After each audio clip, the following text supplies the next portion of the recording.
कुंदन झा, सौरभ कुमार, सुमन कुमार, कुंदन यादव,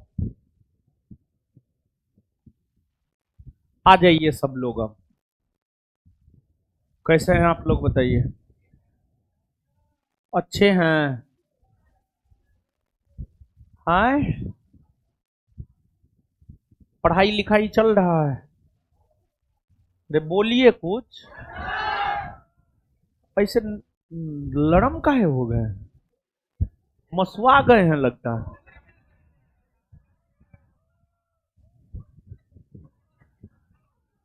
सुबह से पढ़ा रहे हैं हम और थक गए हैं आप लोग ना।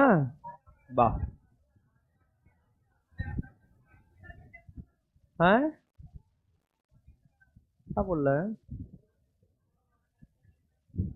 ऐसे आप लोग बोलते रहिए। भोज, बेटी भी आए हैं, भोज देंगे। भोज, भोज चाहिए। ओ, बिट्टू झा का शादी है, उसी का भोज मांग रहे हैं।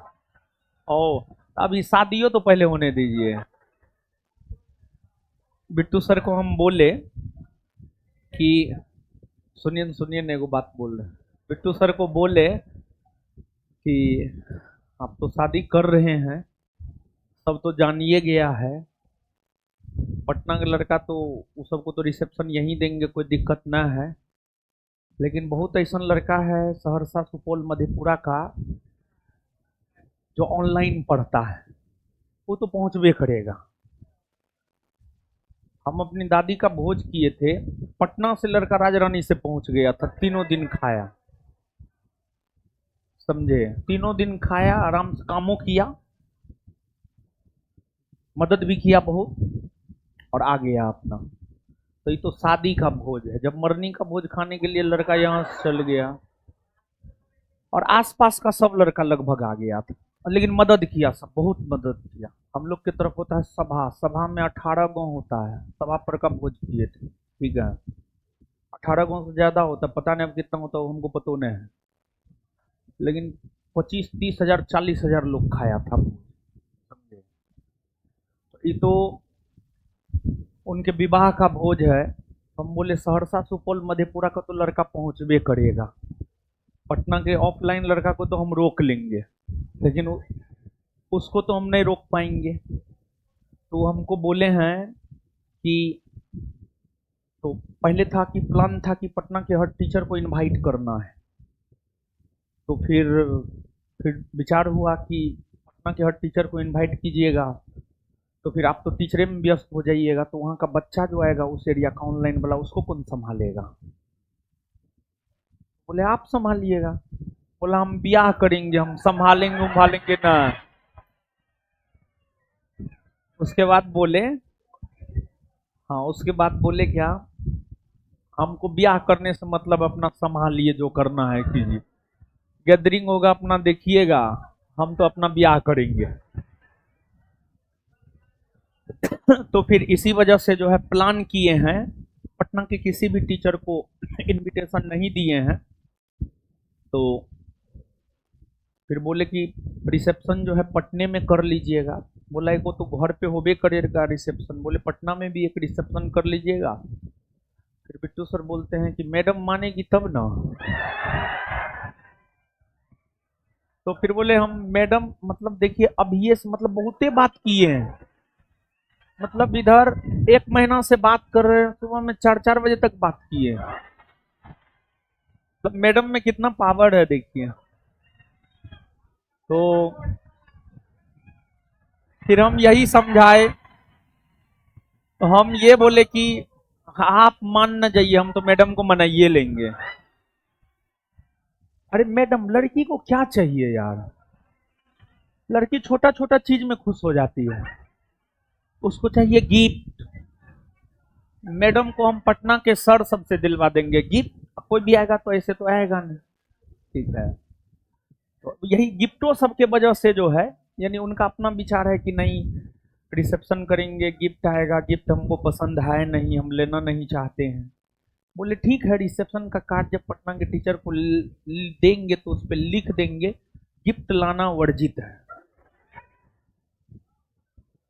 तो मतलब अब ये से मैडम मानेगी तब ना, बताइए।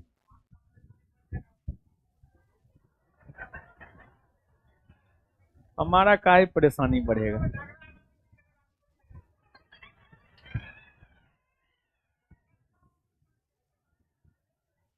चलिए, अब हो गया। तो आप में से कोई भी नहीं जाइएगा, उधर मत जाइएगा। आप लोग को रिसेप्शन यहाँ देंगे। देखिए, उधरे का लड़का तो ये बेक करेगा, हमको तो इतना डर है ना, हम क्या बताएं। ठीक है, सबको नोट दिए हैं, हमको बोले अपना संभालिए। हम उनका जिस टाइम में शादी है उससे 4-5 घंटा पहले। ठीक है, और क्या है। वहां पे हम आदमी को लगाए हुए हैं, ठीक है, आदमी मेरा लगा हुआ। हर हम काम थोड़ी करते हैं, हमको तो मैनेजमेंट देखना रहता है। मैं 2 संभालने वाले को भेज दिए हैं। हमको डर था कि मतलब देखिए, अपने घर पर तो मैनेज हो जाएगा, लेकिन उन लोगों में होता है क्या, जिस दिन शादी होता है उससे 3 दिन पहले लड़का के घर पे विध होता है। शादी के 4 दिन तक जो है लड़की के घर पे विध होता है। तो 4 दिन तक शादी के बाद अपने ससुराले में रहेंगे, समझे। वहां पे विध बहुते होता है। 2 आदमी को भेजे हैं संभालने के लिए। कल जब उनको विदा किए हैं तो 2 हम अपना आदमी भेजे उनको संभालने के लिए। ठीक है, और समझा दी, दोनों को भी समझा दिए। जैसे गुस्साए, कुछ नहीं बोलना सर, आराम से। सर, आपका अपना घर न है, अपना घर में सब चीज चलता है, ससुराल में पहली बार है। सर आराम से, थामिए थामिए। पूरा ट्रेंड करके हम आदमी सबको भेज दिए हैं। हो गया।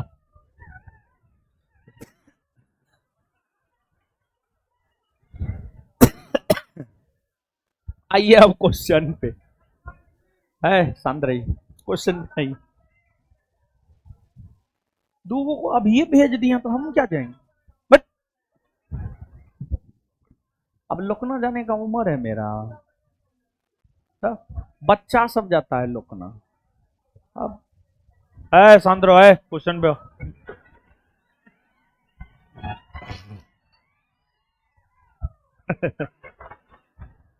पहले जोर से आप लोग चिल्ला लीजिए खूब।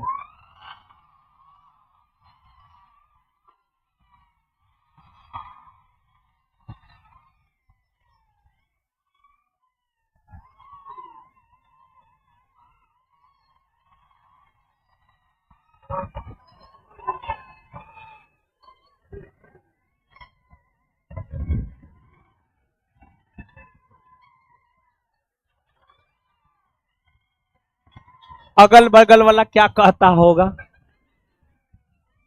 मतलब विद्यार्थी है कि क्या है। मतलब विद्यार्थी होने का परिचय तो दीजिए महाराज। अब एनर्जी खत्म हो न गया। अब आइए क्वेश्चन पे। है, शांत रहो, शांत हो जाइए, शांत हो जाइए, शांत। आइए अब पहला नंबर क्वेश्चन। क्वेश्चन आज का पहले की तुलना में, और देखिए 18 मई तक हम इसी लेवल का बाबू क्वेश्चन रखेंगे। क्यों, तो 18 मई को बिहार एक्साइज 28 पोस्ट वाला एग्जाम होना है। और हम आपको बता दें, 18 तारीख को आप एग्जाम दीजिएगा। इधर जो जब से यूट्यूब पे वीडियो जा रहा है तब से का क्वेश्चन से लेकर के 18 मई तक के क्वेश्चन में कुछ क्वेश्चन आपके डिस्कशन से आएंगे। वो बहु क्वेश्चन नहीं आएंगे, जो डिस्कशन करवाएंगे वहां से आएंगे, पक्का आएगा। और इसी पैटर्न पढ़ेगा, लेवल इसी के जैसा रहेगा, लेवल जो है इसी के जैसा रहेगा। तो 18 मई तक बिहार एक्साइज 28 पोस्ट वाला एग्जाम होना, उसी लेवल का क्वेश्चन हम रखेंगे। तो आइए, पहला क्वेश्चन है, मौर्य साम्राज्य से संबंधित है। पहला क्वेश्चन यह कह रहा है कि अशोक के किस बृहद शिलालेख में अशोक ने यह घोषणा किया कि मैं कहीं भी रहूं, चाहे मैं अपनी पत्नी के साथ विश्रामालय में ही क्यों न रहूं, मेरे मंत्री हमसे आकर जनता के कल्याण संबंधी कार्यों को लेकर मिल सकते हैं, हमसे आकर मिल सकते हैं। मतलब देखिए कितनी बड़ी बात है कि अशोक यह घोषणा कर रहे हैं कि अगर मामला जनता के कल्याण से संबंधित हो तो उस स्थिति में हमारे मंत्री हमसे कहीं भी आकर मिल सकते हैं। मैं जहां भी रहूं वहां आकर के हमारे मंत्री हमसे मिल सकते हैं, अगर बात जनता के कल्याण संबंधी कार्य से हो, अगर बात प्रजा हित की हो।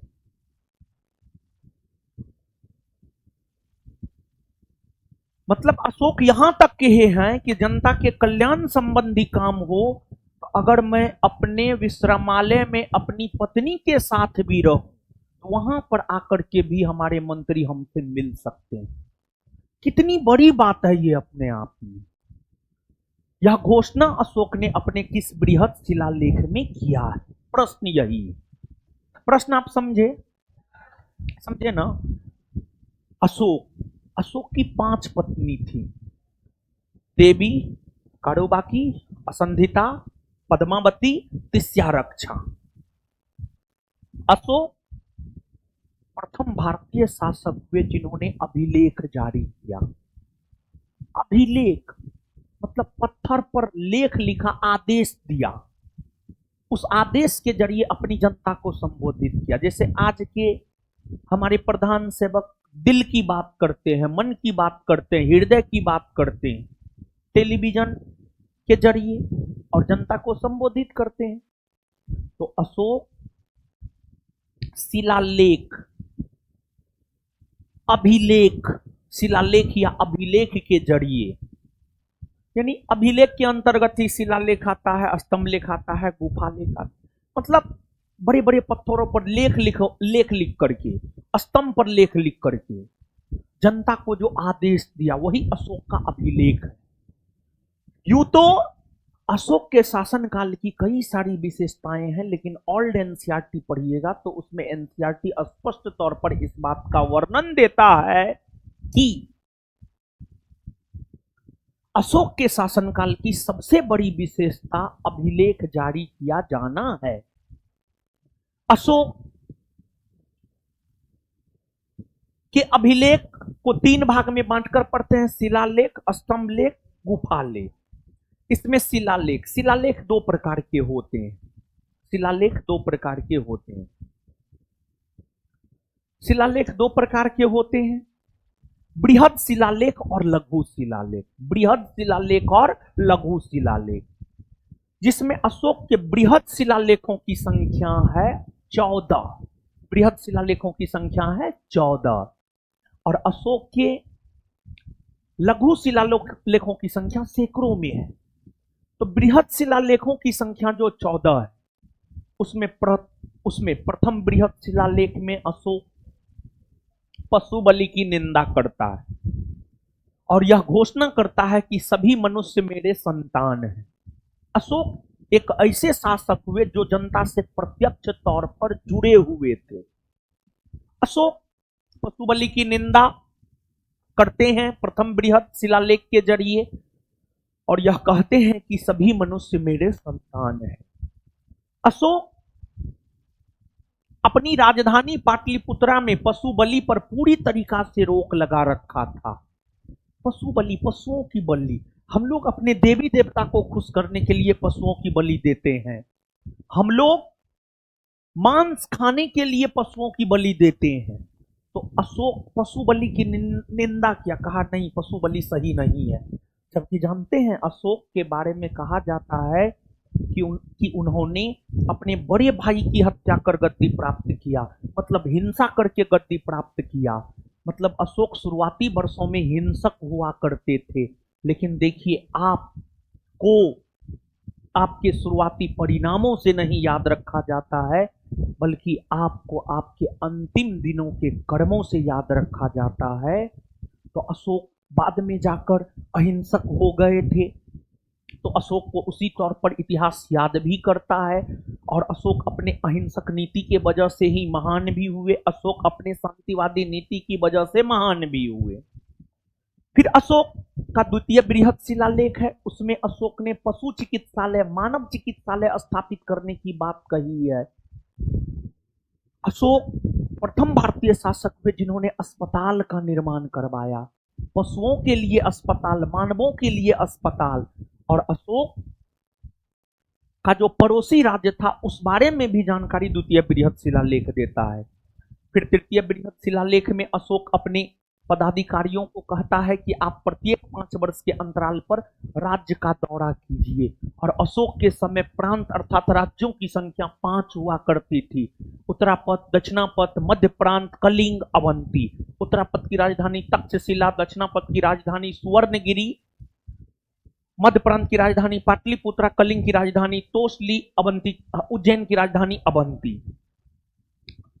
इसके बाद अशोक चतुर्थ बृहद शिलालेख में यह घोषणा करता है, भेड़ी घोष के जगत हम घोष, भेड़ी घोष के जगत हम घोष की घोषणा अशोक अपने चतुर्थ बृहद शिलालेख में करता है। मतलब अशोक कलिंग युद्ध को जीतने के बाद यह घोषणा किया। कलिंग युद्ध में जो भारी रक्तपात हुआ उस वजह से अशोक का हृदय परिवर्तन हो गया और अशोक ने कहा कि नहीं, अब हम भौतिक तौर पर युद्ध के माध्यम से राज्य को नहीं जीतेंगे बल्कि धर्म के माध्यम से राज्य को जीतेंगे। फिर पांचवा बृहद शिलालेख, अशोक ने धम्म की संकल्पना की थी। अशोक के धम्म में सत्यवादिता की बात की गई थी, पवित्रता की बात की गई थी, मृदुता की बात की गई थी। अशोक का धम्म यही था। तो अशोक का जो धम्म था, अशोक अपने धम्म के प्रचार को लेकर धम्म महामात्र की नियुक्ति किया था। उस धम्म महामात्र को लेकर जानकारी पांचवा बृहद शिलालेख देता है। फिर अशोक अपने छठे बृहद शिलालेख में आत्मनियंत्रण या स्वनियंत्रण की बात करता है, सेल्फ कंट्रोल की बात करता है। अब सेल्फ कंट्रोल क्या है? आईपीएल चल रहा है, 7:30 बजे रात से, बहुत बच्चा, आज मेरे टीम का मैच है, आज हम नहीं जाएंगे टेस्ट देने, आज हम मैच देखेंगे। लेकिन वहीं पर बच्चा माइंड को कंट्रोल करके, अपने आप को, अपने ज्ञानेंद्रियों पर नियंत्रण करके, अपने माइंड पर नियंत्रण करके, नहीं आईपीएल देखना मेरा काम नहीं है, हम एक विद्यार्थी है, मेरा काम है पढ़ाई करना, हमारे गार्जियन ने हमें पढ़ने के लिए पटना भेजा है, तो नहीं हम टेस्ट देने जाएंगे, टेस्ट देकर आएंगे, 9:30 बजे के बाद दूसरा इनिंग देख लेंगे। यानी वहां पर माइंड को कंट्रोल करना है, अपने आप को कंट्रोल करना है, अपने ज्ञानेंद्रियों को अपने बस में करना है। इसी को स्वनियंत्रण या आत्मनियंत्रण कहा जाता है। और अशोक को अपने आप में सेल्फ कंट्रोल था। अशोक स्वनियंत्रित थे और अशोक स्वनियंत्रित थे, इसी वजह से अशोक ने कहा कि मैं कहीं भी रहूं, मैं जहां भी रहूं, चाहे मैं अपनी पत्नी के साथ विश्राम ही क्यों न कर रहा हूंगा, आप यानी हमारे मंत्री हमसे मिल सकते हैं अगर मामला जनता के कल्याण के हित से संबंधित हो। मतलब इस बात की घोषणा अगर देखा जाए तो अशोक ने अपने छठे बृहद शिलालेख में किया था, यानी इसका उत्तर हो जाएगा छठा बृहद शिलालेख। इसके बाद सातवां बृहद शिलालेख, अशोक धार्मिक तौर पर सहिष्णु था, इसको लेकर जानकारी हमें सातवां बृहद शिलालेख देता है। मतलब अशोक बौद्ध धर्म को अपना लिया था लेकिन हिंदू धर्म में आस्था नहीं छोड़ा था, आजीविकों के लिए गुफा का निर्माण करवाया। मतलब अशोक धार्मिक तौर पर कहीं ना कहीं सहिष्णु था, मतलब अशोक सभी धर्मों को लेकर चलने में विश्वास करता था। इसके बाद अशोक बौद्ध धर्म को अपनाने के बाद गौतम बुद्ध के जीवन से जुड़े स्थल कुशीनगर, बोधगया, लुम्बिनी की जो यात्रा किया उसे तीर्थ यात्रा कहा जाता है। और अशोक के तीर्थ यात्रा के बारे में जानकारी हमें आठवां बृहद शिलालेख देता है। फिर अशोक अपने पड़ोसी राज्य एवं राजाओं के साथ राजनयिक संबंध स्थापित किया, उनसे मुलाकात किया, उन्हें उपहार दिया, इसको लेकर जानकारी नवां बृहद शिलालेख देता है। फिर अशोक अपने पदाधिकारियों को यह कहता है कि राजा सहित सभी पदाधिकारी हमेशा जनता के हित के बारे में सोचे। इसकी चर्चा 10वें बृहद शिलालेख में। फिर 11वें बृहद शिलालेख में धम्म नीति की व्याख्या की गई है। धम की व्याख्या। और 12वें बृहत शिलालेख में स्त्री धम महामात्र की नियुक्ति को लेकर प्रावधान है और उसी में अशोक सर्वधर्म संभव की बात करता है। 13वें बृहत शिलालेख में कलिंग युद्ध तथा अशोक के पड़ोसी राज्य एवं राजाओं के बारे में जानकारी है। और 14वें बृहत शिलालेख में अशोक कहता है कि लोगों को धार्मिक जीवन जीना चाहिए, लोगों को धार्मिक जीवन जीना चाहिए। नेक्स्ट,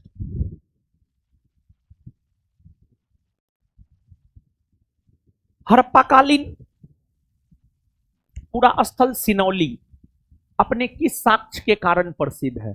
हड़प्पाकालीन पूरा स्थल जो सिनौली है यह अपने किस साक्ष्य के लिए प्रसिद्ध है?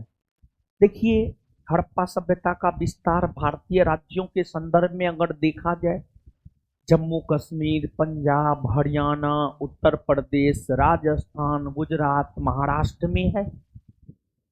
उत्तर प्रदेश के 75 जिला में एक बागपत जिला है। उत्तर प्रदेश के बागपत जिला में ही सिनौली है। यहाँ से मानव समाधान मिले हैं। मानव समाधान यानी मानव के शव को जो दफनाया गया है उसका प्रमाण मिला है। और यहाँ से मानव समाधान ही नहीं बल्कि पशु समाधान भी मिला है, पशु समाधान भी मिला है यहाँ से। और इसकी लोकप्रियता का कारण अगर देखा जाए तो मानव समाधान है। आंसर हो जाएगा ए।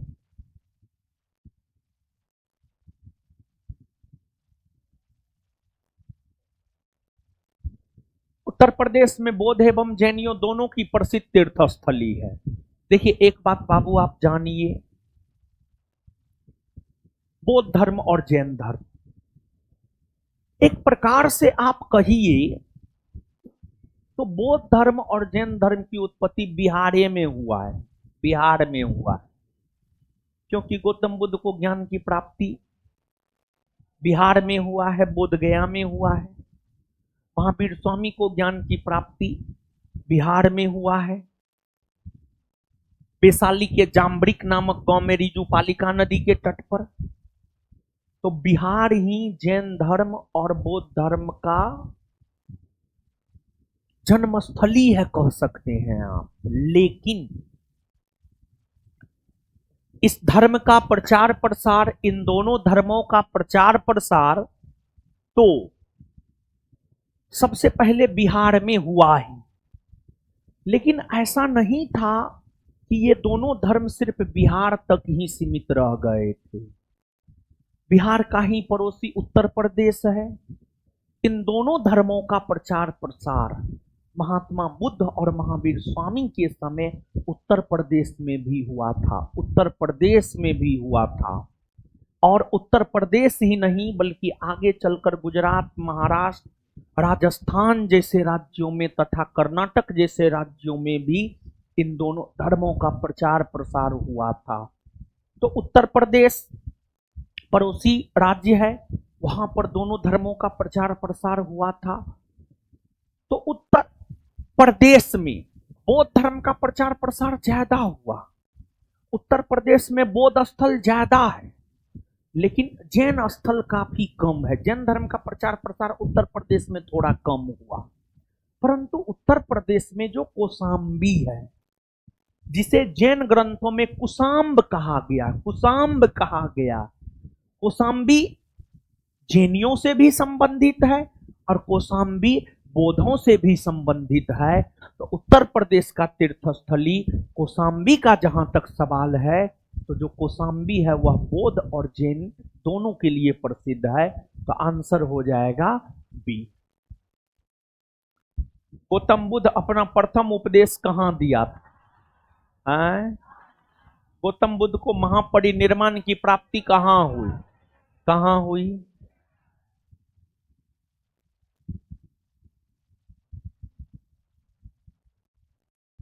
निम्नलिखित में से कौन सिकंदर के साथ भारत नहीं आया था? जानते हैं, सुनिए। सिकंदर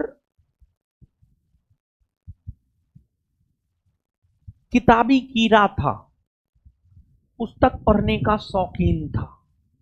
जानते हैं, आपको अगर महान बनना है, जीवन में सच में कुछ करना है, कम से कम अच्छा आदमी बनना है, किताब पढ़िए, कुछ भी पढ़िए, भगत सिंह के बारे में पढ़िए, लेकिन पढ़िए, किताब पढ़िए, पेपर पढ़िए, लेकिन पढ़िए।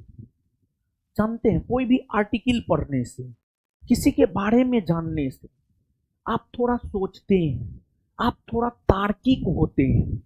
जैसे हम हर चीज को लेकर तर्क दे देते हैं, क्यों? किताब पढ़ते हैं, सोचने की क्षमता का विकास हुआ है किताब पढ़ने से। सिकंदर जो विश्व विजेता बना, सिकंदर के विश्व विजेता बनने में उनके सैन्य गुणों का तो जो महत्व है वो है ही, लेकिन सिकंदर के महान बनने का एक कारण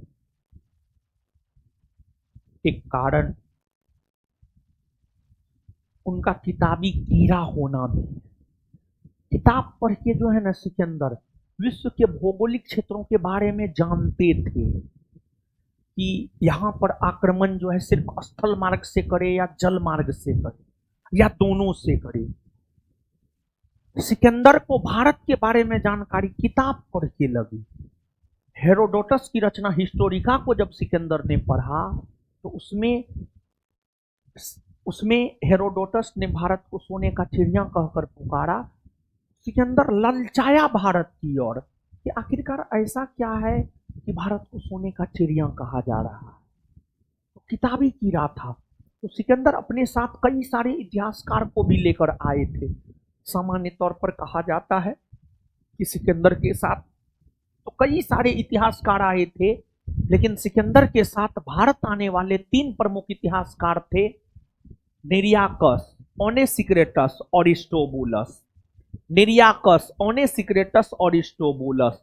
तो डायमेकस नहीं आया था, आंसर हो जाएगा डायमेकस। डायमेकस बिंदुसार के दरबार में आया था। बिंदुसार के दरबार में डायमेकस आया था।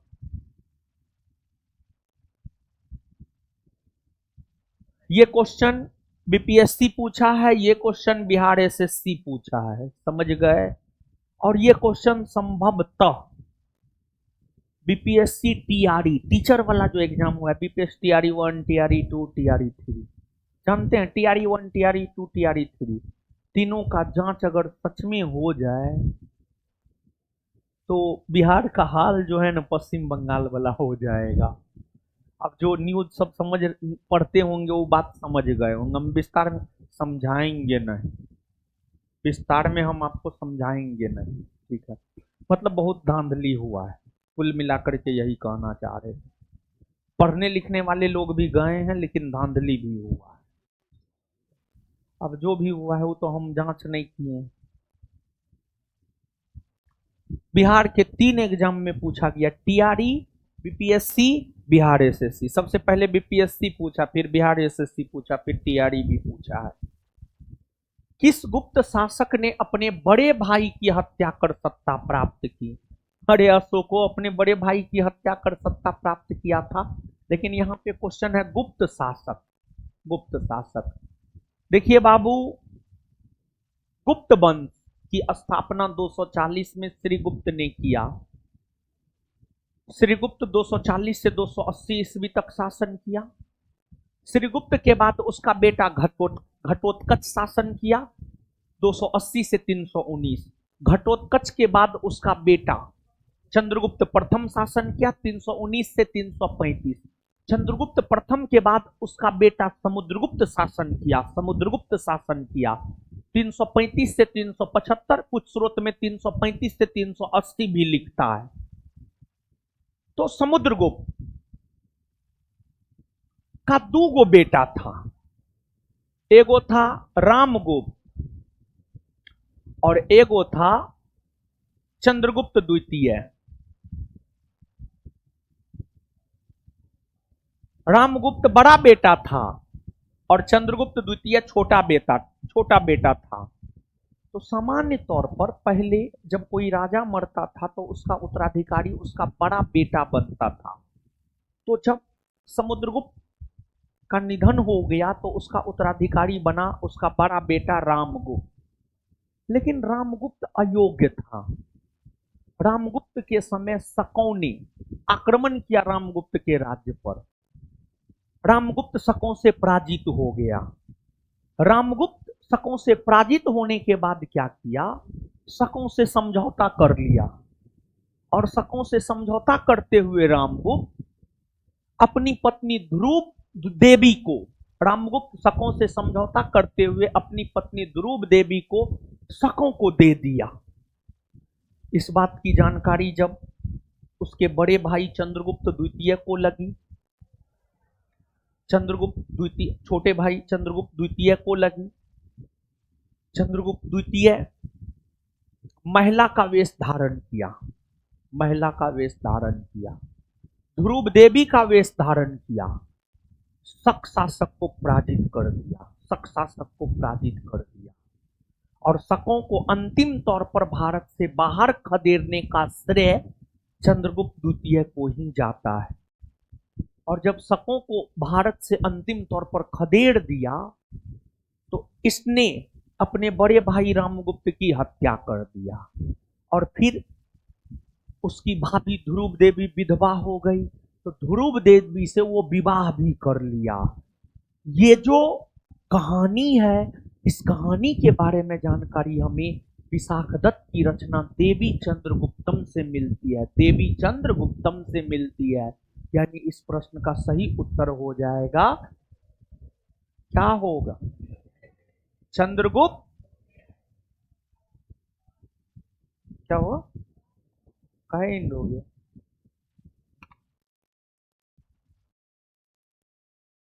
ऑनलाइन में थोड़ा प्रॉब्लम आ गया है।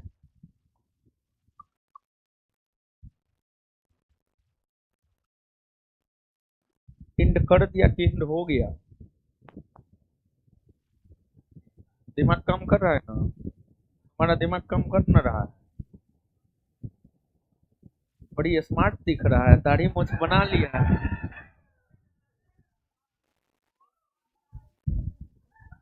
है। शांत रहो, कुछ गड़बड़ी आया है ऑनलाइन में, हमको भी मैसेज आ गया। बैच ऑटोमेटिक बंद हो गया है, ठीक हो रहा है। 1 मिनट रुकिए बाबू।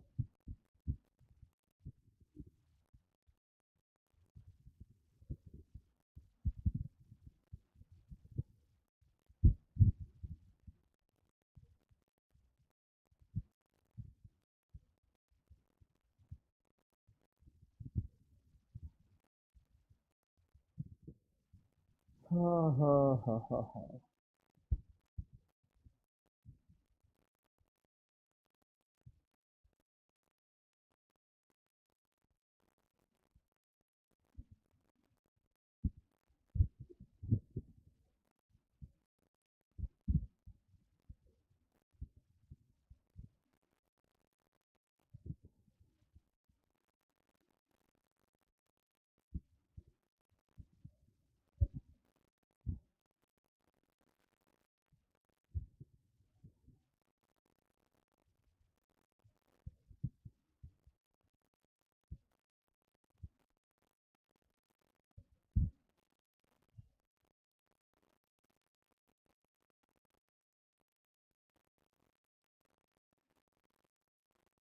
हो गया, क्या हुआ जी, लाइव हो गया, छोटा भी है, नहीं छूटा है पक्का, बोलो फिर से बता देंगे हम। रिकॉर्डेड वीडियो छूटेगा नहीं ना। ओ, ऑनलाइन वाले लोग कमेंट क्या कर रहा है, छूटा नहीं ना है, देखो कमेंट देखो।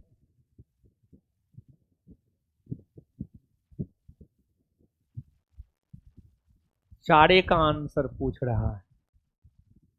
धीरज जी कहाँ थे आप, चार का जब आंसर बताए थे, मौजाए के पास गया होगा।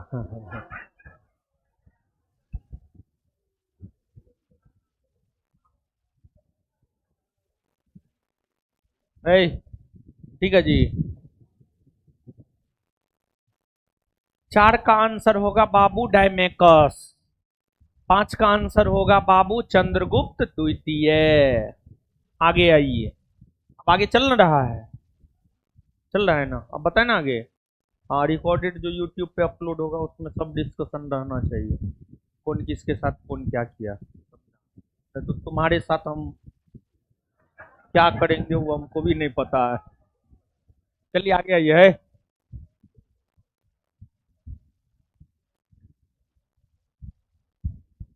परंपरा के अनुसार अलबारों और नयनारों की संख्या कितनी? अलबार नयनार कौन था हो? अरे संत था, संत, साधु संत था। मध्यकाल में जो भक्ति आंदोलन की शुरुआत हुई थी, मध्यकाल में भक्ति आंदोलन की शुरुआत अलबार और नयनार संतों ने किया था। 12 अलबार और 63 नयनार संतों ने दक्षिण भारत में सर्वप्रथम भक्ति आंदोलन की शुरुआत किया, और यही भक्ति आंदोलन दक्षिण भारत से धीरे धीरे उत्तर भारत की ओर आया। अलबार संत किसे कहते हैं, नयनार संत किसे कहते हैं? विष्णु के उपासक अलबार, शिव के उपासक नयनार। विष्णु के उपासक अलबार, शिव के उपासक नयनार। 12 और 63। निम्नलिखित में से कौन चंडेल शासक महमूद गजनबी से पराजित नहीं हुआ? देखिए, महमूद गजनबी के बारे में कहा जाता है कि महमूद गजनबी ने भारत पर 17 बार आक्रमण किया, एक भी बार उसे हार का सामना नहीं करना पड़ा। लेकिन ध्यान रहे, चंडेल राजाओं में सबसे महान चंडेल राजा हुए थे विद्याधर। विद्याधर ने ही खजुराहो में कंदरिया महादेव मंदिर का निर्माण करवाया है। चंडेल राजा विद्याधर के साथ महमूद गजनबी का जब संघर्ष हुआ, तो उस संघर्ष में ना महमूद गजनबी की हार हुई, ना विद्याधर की हार हुई। उस युद्ध का कोई परिणाम ही नहीं निकला। अगर महमूद गजनबी शक्तिशाली था, तो विद्याधर भी काफी शक्तिशाली था। तो विद्याधर और महमूद गजनबी के बीच जो युद्ध हुआ है, उसका कोई परिणाम ही नहीं निकला है। उसमें ना कोई हारा है, ना कोई जीता है। तो विद्याधर एक ऐसे भारतीय राजा हुए जिसे महमूद गजनबी पराजित नहीं कर सका। आंसर हो जाएगा विद्याधर।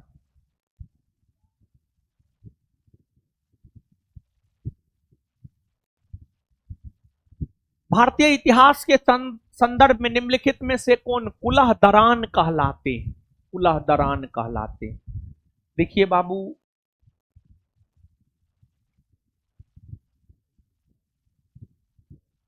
इस्लाम धर्म के संस्थापक पैगंबर हजरत मोहम्मद साहब दिल्ली सल्तनत के अंतर्गत जो सैयद वंश के राजा हुए, वो कहा करते थे कि हम पैगंबर हजरत मोहम्मद साहब के वंशज हैं। तो पैगंबर हजरत मोहम्मद साहब के वंशज है, तो अब कोई कहेगा हम मोदी जी के वंशज है, तो उसको तो सम्मान मिलबे करेगा। तो उसी प्रकार से पैगंबर हजरत मोहम्मद साहब के वंशजों को समाज में, मुस्लिम समाज में काफी सम्मान मिलता था। मुस्लिम समाज में सैयदों को जो सम्मान मिलता था, उन सैयदों को ही कुलह दारन कहा जाता था। कुलह दारन कहा जाता था, कुलह दारन सैयद।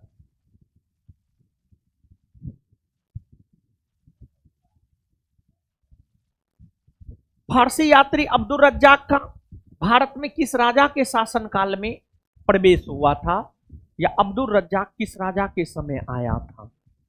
देखिए, विजयनगर साम्राज्य का शासनकाल है 1336 से 1565।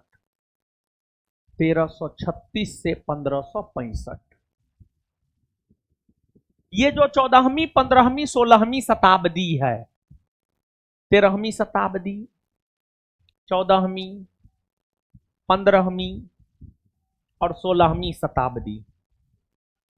13वीं शताब्दी का मतलब 1200 ईस्वी से लेकर के 1300 ईस्वी। 14वीं का मतलब 1300 ईस्वी से लेकर के 1400 ईस्वी। 15वीं का मतलब 1400 ईस्वी से लेकर के 1500 ईस्वी। 16वीं का मतलब 1500 ईस्वी से लेकर के 1600 ईस्वी। तो ये जो 14वीं 15वीं 16वीं शताब्दी के दौरान, ये जो 14वीं 15वीं 16वीं शताब्दी के दौरान विजयनगर साम्राज्य का शासन रहा है, ये एक ऐसा दौर था जब भौगोलिक खोज अपने चरम पर था। मतलब नए नए स्थानों की खोज अपने चरम पर था। और इस 14वीं 15वीं 16वीं शताब्दी के दौरान ही पुर्तगाली यात्री वास्को डी गामा भारत आया था।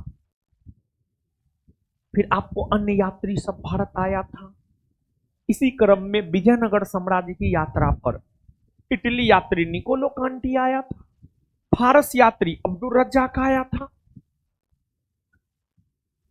फिर आपको पुर्तगाली यात्री डोमिंग पायस और बारबोसा आया था। तो पुर्तगाली यात्री डोमिंग पायस और बारबोसा कृष्णदेव राय के समय आया था। फारस यात्री अब्दुल रज्जाक देवराय द्वितीय के समय आया था।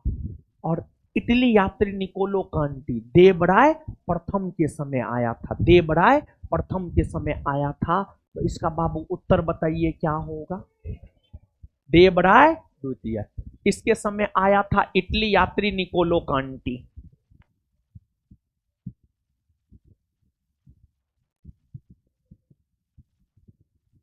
निकोलो कांटी। और कृष्णदेव राय प्रथम या कृष्णदेव राय के समय आया था डोमिंग पायस और बारबोसा। दोनों पुर्तगाली यात्री था, डोमिंग पायस और बारबोसा।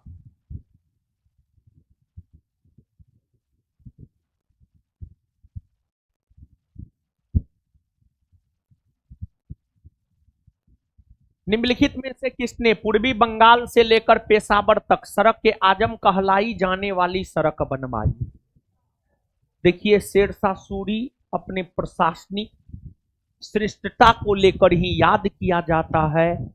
और शेरशाह सूरी ने पूर्वी बंगाल से लेकर पेशावर तक सड़क का निर्माण किया। यही सड़क इतिहास में ग्रैंड ट्रंक रोड कहलाता है। यही सड़क इतिहास में ग्रैंड ट्रंक रोड कहलाता है। इस सड़क यानी ग्रैंड ट्रंक रोड या सड़क के आजम कहलाने वाली सड़क का निर्माण शेरशाह सूरी ने किया था। शेरशाह सूरी ने किया था। और इस सड़क का पुनर्निर्माण भारत के गवर्नर जनरल लॉर्ड ऑकलैंड ने करवाया था 1839-40 ईस्वी के आसपास। आंसर हो जाएगा शेरशाह सूरी। शेरशाह सूरी बहुत चालाक और योग्य शासक था। शेरशाह सूरी इतना योग्य था, बिहार के सूबेदार के अधीन सेवा दे रहा था। लेकिन एक समय ऐसा आया कि भारत की सत्ता, भारत की गद्दी को अपने अधीन शेरशाह सूरी ने कर लिया था। अपनी सैन्य क्षमता, अपनी योग्यता और अपनी दूरदर्शिता के बल पर। अकबर को शेरशाह सूरी को अकबर का पूर्वगामी कहा जाता है। शेरशाह सूरी को अकबर का पूर्वगामी कहा जाता है। अकबर ने जिन भी कार्यों को आगे बढ़ाया वो शेरशाह सूरी के कार्यों को ही आगे बढ़ाया। किस मुगल शासक ने बनारस के संस्कृत और हिंदी के महान विद्वान कविंद्र आचार्य सरस्वती को राजकीय संरक्षण प्रदान किया? बनारस के संस्कृत और हिंदी के महान विद्वान कविंद्र आचार्य सरस्वती को राजकीय संरक्षण शाहजहां ने प्रदान किया था। शाहजहां ने। और शाहजहां ने इसी कविंद्राचार्य सरस्वती के कहने पर बनारस के हिंदुओं से तीर्थ यात्रा पर कर लेना बंद कर दिया। बनारस के हिंदुओं से तीर्थ यात्रा कर लेना बंद शाहजहां ने कविंद्र आचार्य सरस्वती के सलाह पर ही किया था। ये प्रश्न आपसे पूछा गया है, आगे भी पूछा जा सकता है। मुगल काल में निम्नलिखित बंदरगाहों में से किसे बाबुल मक्का मक्का द्वार कहा जाता है? मुगल कालीन सबसे प्रमुख व्यापारिक केंद्र सूरत हुआ करता था। मुगलों का सबसे प्रमुख व्यापारिक केंद्र सूरत था। मुगलों का सबसे प्रमुख व्यापारिक केंद्र सूरत था। सूरत को ही बाबुल मक्का अर्थात मक्का द्वार कहा जाता था। और एक बात जानिए, सूरत मुगलों का प्रमुख व्यापारिक केंद्र था। और जब आपको अंग्रेजी ईस्ट इंडिया कंपनी, फ्रांसीसी ईस्ट इंडिया कंपनियों की स्थापना हुई और ये सब कंपनी भारत व्यापार करने के लिए आई, तो ये सब कंपनी सूरत की ओर ही ज्यादा आकर्षित हो रहा था। और ये सब कंपनी सूरत की ओर ही ज्यादा आकर्षित इसलिए हो रहा था क्योंकि वो जो सूरत का इलाका था वो व्यापार के लिए काफी संपन्न क्षेत्र था। तो फ्रांसीसी और ब्रिटिश कंपनी को लग रहा था यहां पर व्यापार करेंगे तो जल्दी व्यापारिक मुनाफा हमें मिलने लगेगा, जल्दी व्यापारिक मुनाफा हमें मिलने लगेगा। और ऐसा हुआ भी। और आपको जहां तक सूरत गुजरात में है और सूरत के लोग अभी भी व्यापारिक माइंडेड है। ऐसा नहीं है कि सूरत के लोग अचानक मतलब व्यापारिक माइंड के हो गए। मतलब मुगल काल से ही सूरत व्यापारियों के लिए एक प्रमुख केंद्र बिंदु बना रहा है और आज भी व्यापारियों के लिए अच्छा स्थल सूरत माना जाता है। आंसर हो जाएगा सूरत। सूरत कौन नदी के तट पर? नर्मदा या ताप्ती? ताप्ती।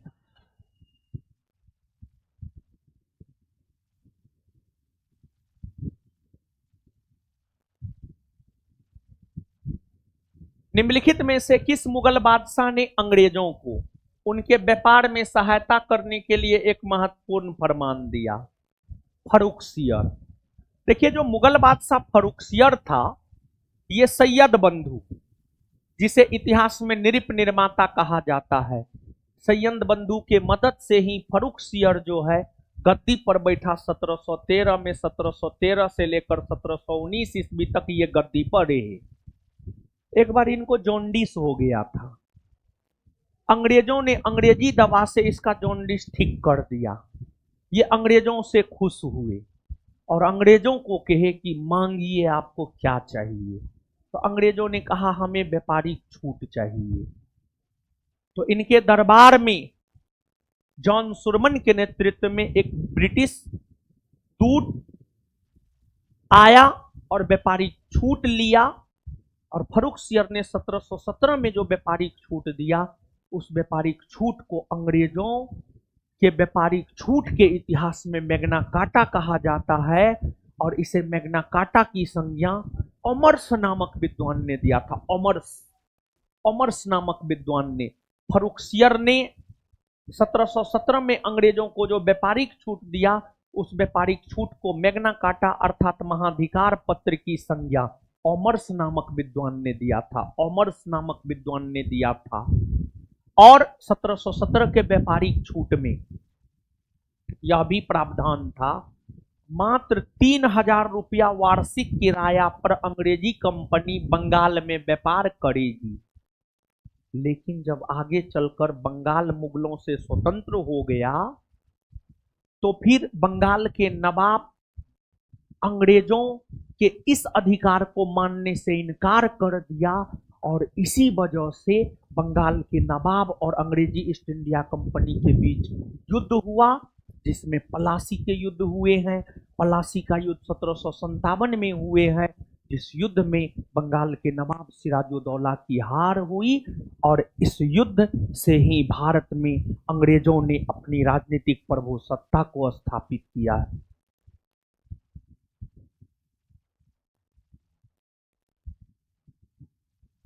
ब्रिटिश द्वारा निम्नलिखित में से रैयतबारी प्रथा कहां लागू की गई? रैयत का मतलब होता है किसान।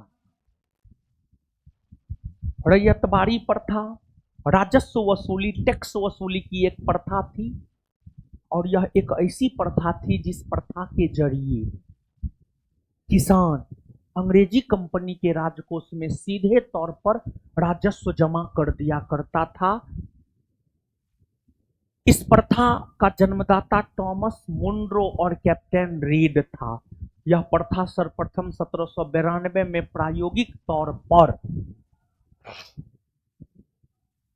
मद्रास के बड़ा महल में लागू हुआ 1792 में, लेकिन जब वहां सफल हो गया तो पूरे मुंबई और मद्रास प्रेसिडेंसी में इस प्रथा को आगे चल करके लागू कर दिया गया, और फिर आगे चलकर तो पूरे दक्षिण भारत या पूरे दक्कन के क्षेत्र में इसे लागू किया गया था। तो इसका उत्तर हो जाएगा बम्बई एवं मद्रास।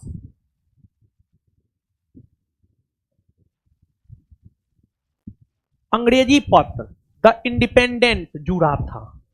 जो अंग्रेजी पत्र द इंडिपेंडेंट है वो किससे जुड़ा था?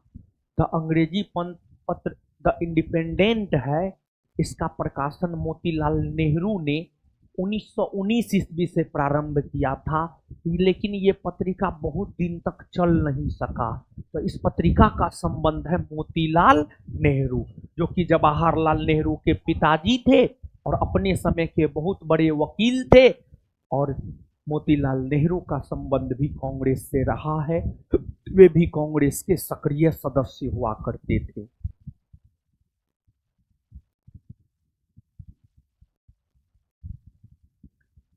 निम्नलिखित में से किस अधिवेशन में कांग्रेस ने पहली बार भारतीय रियासतों के प्रति अपनी नीति घोषित की? भारतीय रियासत मतलब देसी रियासत, देसी रियासत।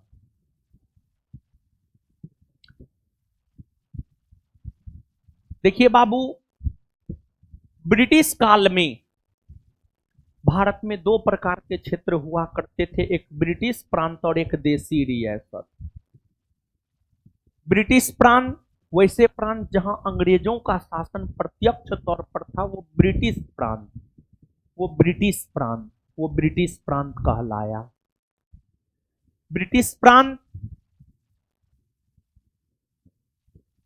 के अंतर्गत बिहार, मुंबई, मद्रास, ओडिशा, बंगाल।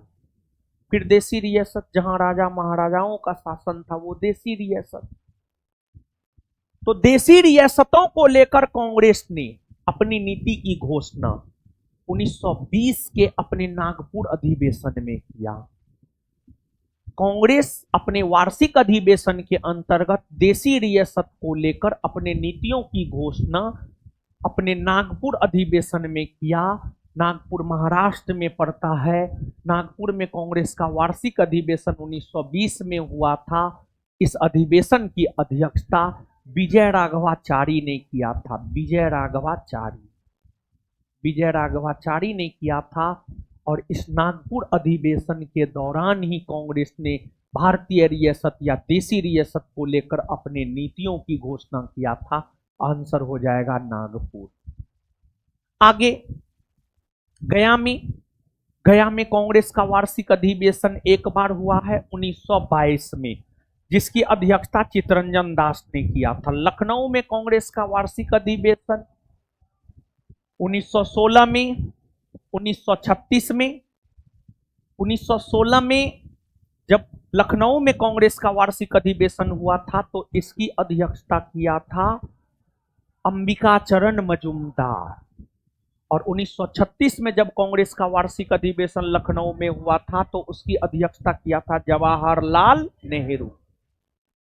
कोलकाता, सबसे ज्यादा बार कांग्रेस का वार्षिक अधिवेशन कोलकाता में ही हुआ है, जैसे 1886 में, 1896 में, 1906 में, 1928 में, और भी कई दफा कोलकाता में कांग्रेस का वार्षिक अधिवेशन हुआ है।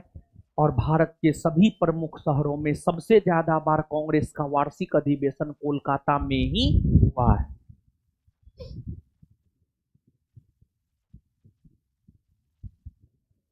निम्नलिखित में से किसने वर्ष 1920 के नागपुर के भारतीय राष्ट्रीय कांग्रेस के अधिवेशन में असहयोग के प्रस्ताव को पारित किया? 1920 के नागपुर के भारतीय राष्ट्रीय कांग्रेस के वार्षिक अधिवेशन में असहयोग के प्रस्ताव को पारित किया था सीआर दास। प्रस्ताव को प्रस्तावित किया था सीआर दास।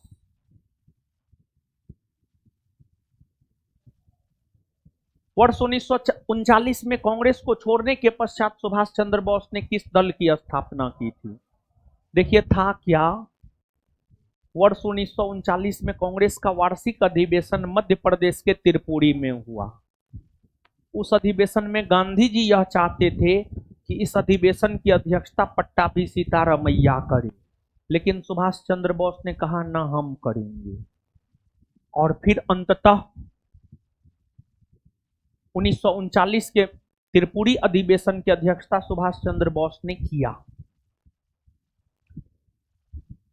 सुभाष चंद्र बोस अध्यक्षता करने के बाद गांधी जी को कहे कि हमारी कार्यकारिणी परिषद का गठन कर दीजिए, लेकिन गांधी जी सुभाष चंद्र बोस के कार्यकारिणी परिषद का गठन करने से इनकार कर दिए।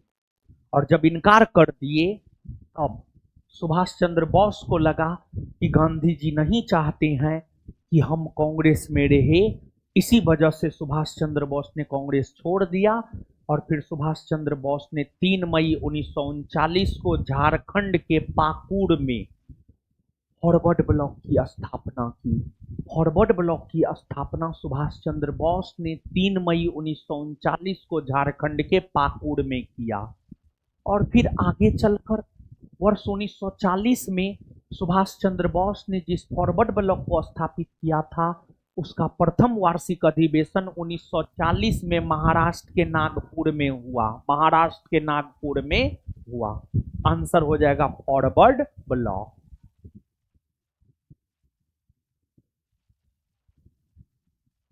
निम्नलिखित में से किसने मोहम्मद अली जिन्ना को हिंदू मुस्लिम एकता का दूत कहा था? देखिए हुआ क्या था, सुनिए। 1909 ईस्वी में ब्रिटिश संसद द्वारा एक अधिनियम पारित किया गया था जिसे नाम दिया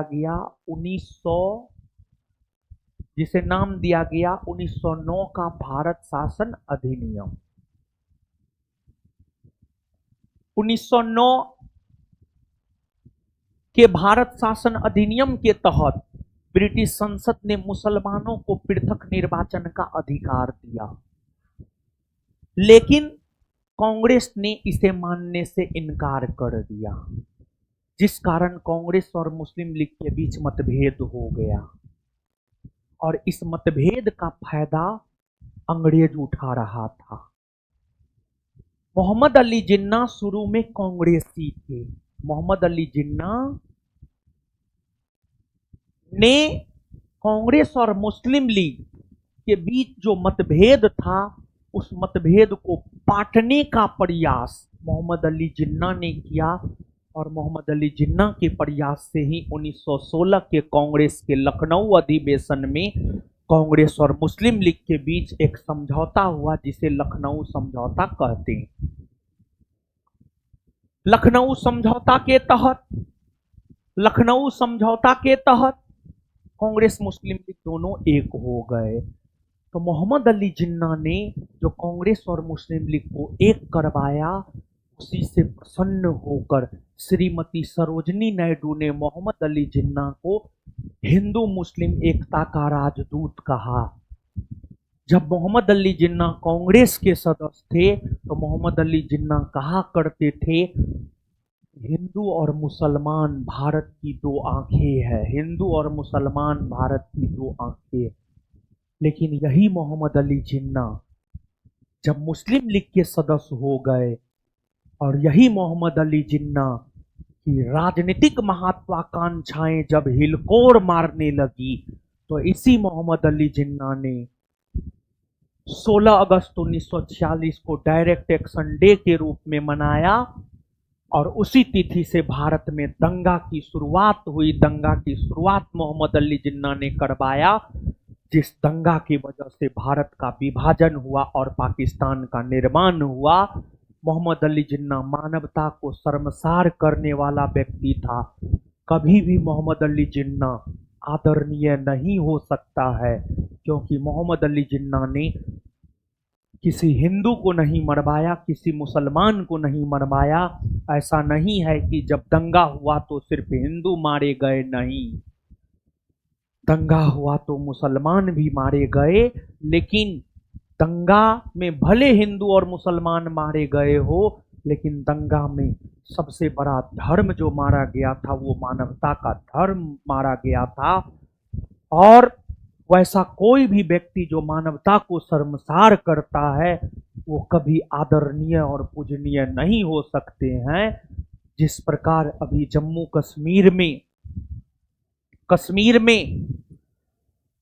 कश्मीर के पहलगांव में जो घटनाएं घटित हुई है, पूछ पूछ के मारा गया कि हिंदू है या मुसलमान। कोई भी मरा हो, लेकिन मरा है मानवता। ये कहीं से भी उचित नहीं था और ये सिस्टमेटिक फेल्योर था। पहलगांव में जो घटना हुई है, इसे कुछ संपादक पुलवामा 2 की संज्ञान दे रहे हैं, जिस प्रकार पुलवामा 2 में जो है 40 से अधिक सैनिक शहीद हुए, उसी प्रकार जो है पहलगांव में 26-27, कोई रिपोर्ट 26 कह रहा है, कोई 27 कह रहा है, कोई 28 कह रहा है। किसी ने भी मारा हो, लेकिन इससे मानवता शर्मसार हुआ। और जिस भी घटना से मानवता शर्मसार हो और जिसने भी मानवता को शर्मसार किया, उसे फांसी की सजा दी जानी चाहिए, उससे कम कुछ नहीं। समझ गए? देखिए, एक स्टेटमेंट हम पहलगांव के बारे में पढ़े, बहुत ज्यादा नहीं बोलेंगे क्योंकि आज बिहार एसआई सेकंड में से हम बैच में थोड़ा ज्यादा बोल दिए, तो मतलब लोगों को थोड़ा लगने लगा था, तो हम बहुत ज्यादा नहीं बोलेंगे। लेकिन एक स्टेटमेंट बोल रहे हैं डॉक्टर एपीजे अब्दुल कलाम का, मेरा कुछ नहीं, हम जो भी पढ़े हैं किताब से पढ़े। देखिए, एपीजे अब्दुल कलाम का फोटो है। अब ये हम तहकीकात नहीं किए, लेकिन जो है हमको भी कहीं से मिला है। अब पूरी तरीका से आज ये मिला है। अब घर पे अभी तक गए नहीं, रूम पर रिसर्च करेंगे इस पर, लेकिन एक स्टेटमेंट है, अब ये सही है या गलत नहीं बोलेंगे, बोल देते हैं। एपीजे अब्दुल कलाम का बोल देते हैं, मुसलमान पैदाइशी आतंकवादी नहीं होते हैं। एपीजे अब्दुल कलाम बोल रहे हैं, हम नहीं बोल रहे हैं। दोष देना है जिसको भी एपीजे अब्दुल कलाम को दोष दीजिएगा, हम नहीं बोल रहे हैं। कौन बोल रहे हैं ये बात? हम नहीं बोल रहे हैं। मुसलमान पैदाइशी आतंकवादी नहीं होते हैं। उन्हें मदरसों में कुरान पढ़ाई जाती है, जिसके अनुसार ये हिंदू, बौद्ध, सिख, ईसाई, यहूदी और अन्य गैर मुसलमानों को चुन चुन कर मारते हैं। गैर मुसलमानों को चुन चुन कर मारते हैं, यानी उन्होंने कहा कि उन्हें मदरसों में कुरान पढ़ाई जाती है, जिसके अनुसार ये हिंदू, बौद्ध, सिख, ईसाई, यहूदी और अन्य गैर मुसलमानों को चुन चुन कर मारते हैं।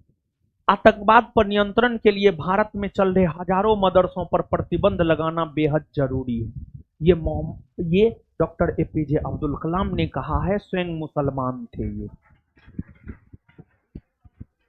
देखिए, यही बात हम बोले थे कि 1 नेशन 1 एजुकेशन, ये जो भी संस्कृत विद्यालय, हिंदी विद्यालय, उर्दू विद्यालय, मदरसा फदरसा जो भी है, सबको बंद करके 1 नेशन 1 एजुकेशन लाया जाए।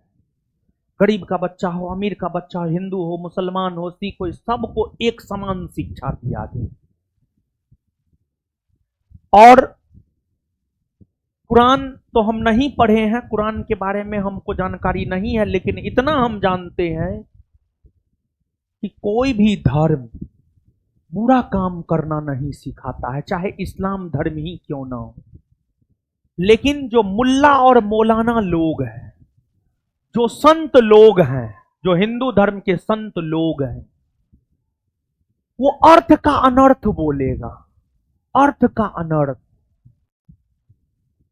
तो अगर किसी हिंदू विद्यालय में भी कोई अर्थ का अनर्थ समझाता है तो उसको भी बंद किया जाना चाहिए। अगर मदरसा में अर्थ का अनर्थ पढ़ाया जाता है तो उसको भी बंद किया जाना चाहिए। तो कहीं से भी ये जो घटना है, क्या आप मुसलमान हैं, इसमें बहुत सारे मुसलमान होंगे, क्या ये जो घटना है, इस घटना से क्या भारत के मुसलमान प्रसन्न हैं? कदापि नहीं। अगर भारत के मुसलमान इस घटना से प्रसन्न हैं, वो भारत के मुसलमान देश प्रेमी नहीं, बल्कि वो भारत के मुसलमान देशद्रोही है। ये हम डंके की चोट पे कह रहे हैं। ये मेरा स्टेटमेंट है, समझ गए? जिस देश का खाते हैं उसका गुण गाइए, उसके प्रति अपनी संवेदना रखिए। आपके पूर्वज के पास दो ऑप्शन था, भारत और पाकिस्तान दोनों में रहने का। आपके पूर्वजों ने भारत से प्रेम किया, भारत में रुका है। तो आप क्यों पाकिस्तान से प्रेम जतलाते हैं? आपको पाकिस्तान से कदापि प्रेम नहीं जतलाना चाहिए। और अगर आप जतलाते हैं तो आप, हम ऑन रिकॉर्ड कह रहे हैं, आप देशद्रोही हैं। आपसे बड़ा देशद्रोही कोई नहीं हो सकता है। और सच में सच्चे भारतीय मुसलमान जो देश प्रेमी है वो भी इस घटना की आलोचना कर रहा है। सच यही है, समझ गए?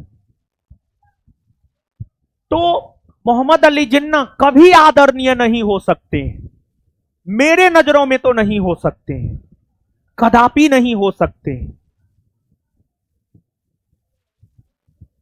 देखिए, भारत का जो विभाजन हुआ है उसमें 16 अगस्त 1946 से जिस दंगा की शुरुआत मोहम्मद अली जिन्ना ने किया है, उस मोहम्मद अली जिन्ना के वजह से ही भारत का विभाजन हुआ है। ऐसे भारत विभाजन के पीछे कई सारे कारण थे, लेकिन उसमें सबसे अहम योगदान मोहम्मद अली जिन्ना का था। उनकी राजनीतिक महत्वाकांक्षाएं की थी, समझ गए?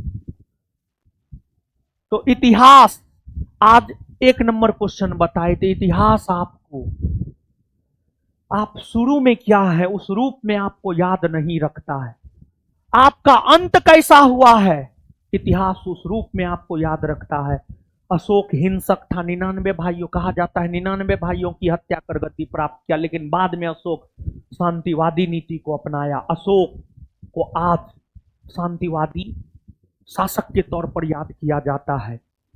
जिन्ना शुरू में हिंदू मुस्लिम एकता के प्रबल समर्थक हुआ करते थे जब तक वे कांग्रेस के सदस्य थे, लेकिन वही जब मुस्लिम लीग के सदस्य हो गए तो वही भारत का विभाजन करवा दिया। कभी जिन्ना पूजनीय नहीं हो सकता, मेरे नजरों में तो कदापि नहीं, तुम्हारे नजरों में हो सकता लेकिन मेरे नजरों में कभी नहीं। आंसर होगा सरोजनी नायडू। और जो भी बात किया तर्क के साथ, और हम प्रूफ दिखा सकते हैं हर चीज का, हमारे पास किताब है। जो भी बात किए हैं अभी पूरी तरीका से तर्क के साथ, समझे? आगे, अस्पृश्य समुदाय के लोगों को लक्षित कर प्रथम मासिक पत्रिका बिटाल विध्वंसक किसके द्वारा प्रकाशित करी? गोपाल बाबा वलंकर। रिपीटेड क्वेश्चन है, नहीं बताएंगे ज्यादा। आगे आइए। इस आधार पर Bihar SI 1275 prelim second sitting में पूछा गया है, और संभवतः ये क्वेश्चन बैंक में 1275 में सेकेंड सिटिंग में क्वेश्चन नंबर 34 है, संभवतः 33 या 34 यही है, जो भी है, ठीक है। लेकिन इसमें थोड़ा सा ऑप्शन हम परिवर्तन किए।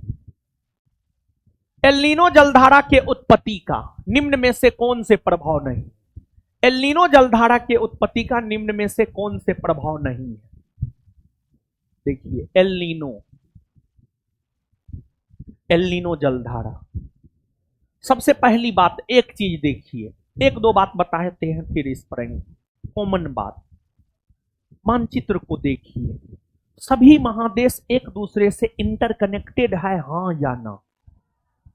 एकदम प्रशांत महासागर अटलांटिक से, अटलांटिक हिंद महासागर से, हिंद महासागर प्रशांत से, सभी महासागर एक दूसरे से इंटरकनेक्टेड है, आपस में जुड़े हुए हैं।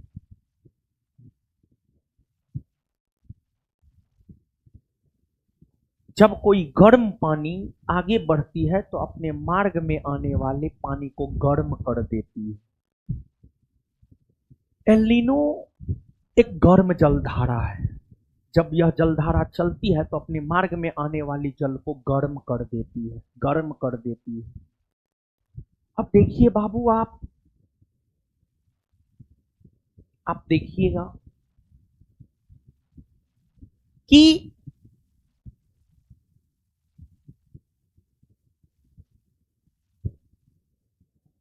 आपको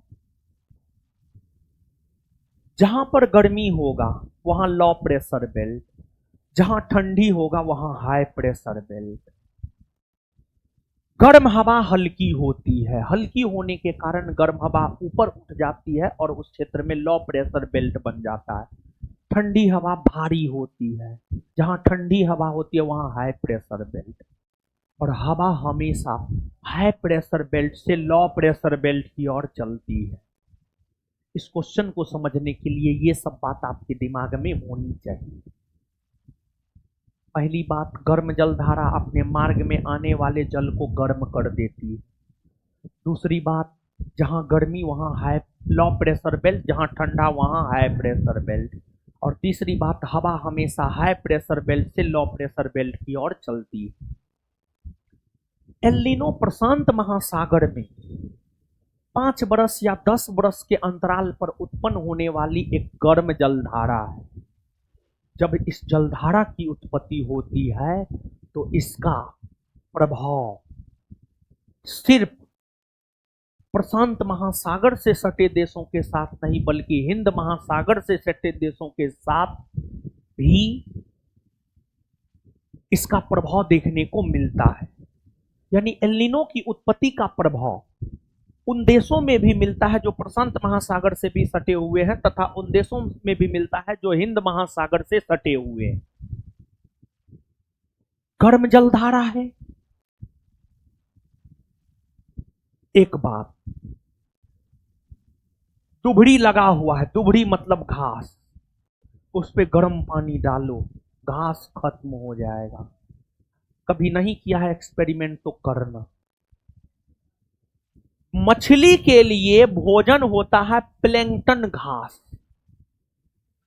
जब एल नीनो जलधारा चलती है ना, तो प्लैंकटन घास का विनाश कर देती है, मछली के भोजन का विनाश कर देती है, जिस वजह से मत्स्य उत्पादन में कमी आती है एल नीनो की उत्पत्ति होने से।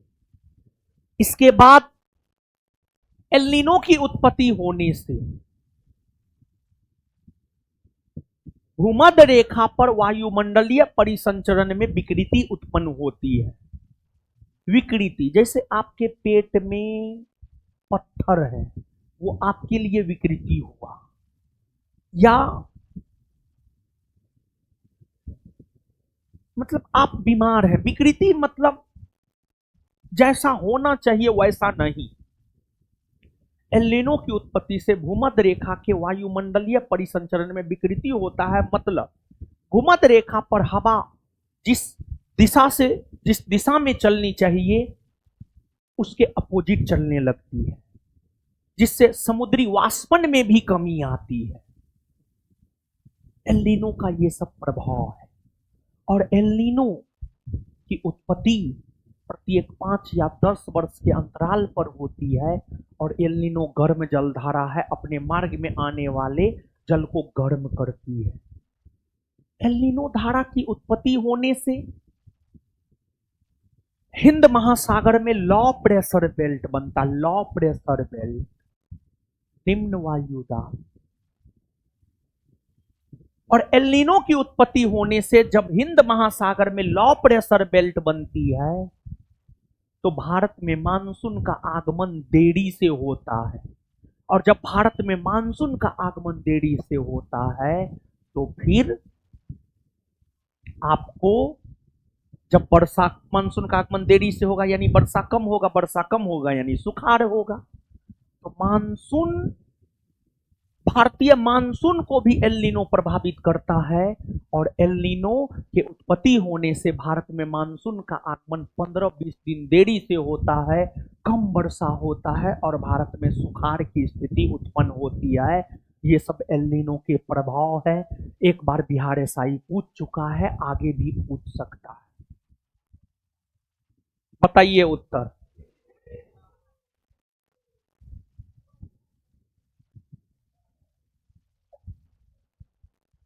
निम्नलिखित में से किस महासागर के तटीय क्षेत्र को ज्वाला परिधि कहते हैं? जानते हैं भाई लोग, विश्व का सबसे बड़ा महासागर है प्रशांत महासागर। सबसे बड़ा तो है, ये है इसी महासागर में सबसे गहरा गर्त भी है, मेरियाना गर्त। और इसी महासागर में सबसे ज्यादा भूकंपों आता है। इसी महासागर से सटे देशों में सबसे ज्यादा भूकंप आता है जापान में। इसी महासागर में सबसे ज्यादा ज्वालामुखी फटता है, और ज्वालामुखी फटता है तो आग की ज्वाला उत्पन्न होती है। तो प्रशांत महासागर में सबसे ज्यादा ज्वालामुखी फटता है, जिससे जिससे जिससे जिससे प्रशांत महासागर में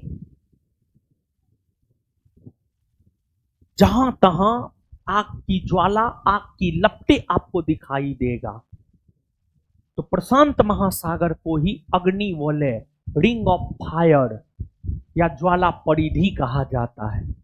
अंध महासागर, अटलांटिक महासागर को कहा जाता है। आगे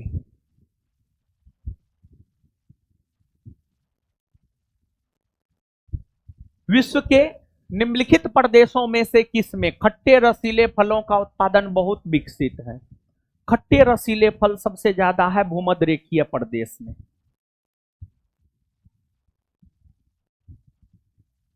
नाइन्टी ईस्टरीज निम्नलिखित में से कौन से महासागर में स्थित है? हिंद महासागर में। दक्षिण अफ्रीका का पोस्टमासबुर्ग और उसका समीपवर्ती क्षेत्र किस खनिज का प्रमुख उत्पादक है? मैग्नीज। टाटा है, याद रख लीजिएगा, कंसेप्ट न है इस सब में। पाकिस्तान में ग्वादर बंदरगाह निम्नलिखित में से किस प्रांत में है? बलूचिस्तान में। टाटा वाला है, इस सब में कंसेप्ट है नहीं कुछ। निम्नलिखित नगरों में से कौन सा एक दिए गए देश की भूतपूर्व राजधानी नहीं रहा है? पाकिस्तान की राजधानी कराची रही है, हाँ, संभवतः 1958 तक, वर्ष 1958 तक पाकिस्तान की राजधानी कराची रही है। बाद में जाकर पाकिस्तान की राजधानी इस्लामाबाद को बनाया गया, ये सही है। ऑकलैंड न्यूजीलैंड की राजधानी रही है? कभी नहीं। ऑकलैंड न्यूजीलैंड का एक प्रसिद्ध शहर है, यह कभी राजधानी नहीं रही है। न्यूजीलैंड की राजधानी है वेलिंगटन। जापान की राजधानी क्योटो रही है, हाँ, मध्यकाल में 11वीं 12वीं 13वीं शताब्दी के समय जापान की राजधानी क्योटो थी। लेकिन आज जापान की राजधानी है टोक्यो। ब्रिस्बेन ऑस्ट्रेलिया की राजधानी रही है, हाँ, कुछ समय के लिए रही है, लेकिन आज ऑस्ट्रेलिया की राजधानी है कैनबरा। आंसर हो जाएगा बी। ऑकलैंड कभी नहीं रही है। निम्नलिखित नदियों पर विचार कीजिए। बराक, लोहित, सुबनसिरी। उपरोक्त में से कौन सी नदी अरुणाचल प्रदेश से होकर बहती है? बराक अरुणाचल प्रदेश से होकर बहती है? नहीं, बराक मणिपुर पहाड़ी से निकलती है, और बराक मणिपुर में बहने वाली नदी है, यह अरुणाचल प्रदेश में नहीं बहती है। लोहित बहती है, सुबनसिरी बहती है। लोहित और सुबनसिरी दोनों अरुणाचल प्रदेश में बहती है, और साथ ही साथ यह दोनों ब्रह्मपुत्र की सहायक नदी भी है। और सिर्फ यही दोनों ब्रह्मपुत्र की सहायक नदी नहीं है, बल्कि और भी कई सारी ब्रह्मपुत्र की सहायक नदी है। कामेंग, धनसिरी, पगलादिया, ये सब भी ब्रह्मपुत्र की सहायक नदी है। मानस भी है।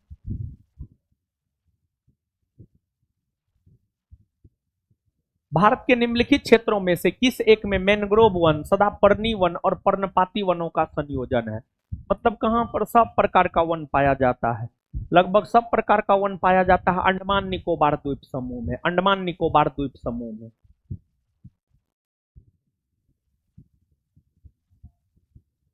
नर्मदा बचाओ आंदोलन किस बांध की ऊंचाई बढ़ाने के निर्णय का विरोध कर रहा है? नर्मदा बचाओ आंदोलन नर्मदा नदी पर स्थित गुजरात में सरदार सरोवर बांध की ऊंचाई बढ़ाने के निर्णय का विरोध कर रहा है। और इस नर्मदा बचाओ आंदोलन की शुरुआत मेघा पाटेकर ने की है। मेघा पाटेकर ने की है। इंदिरा सागर बांध नर्मदा नदी पर है मध्य प्रदेश में। गांधी सागर बांध मध्य प्रदेश में चंबल नदी पर है। और सरदार सरोवर बांध नर्मदा नदी पर गुजरात में है। नर्मदा नदी पर गुजरात में।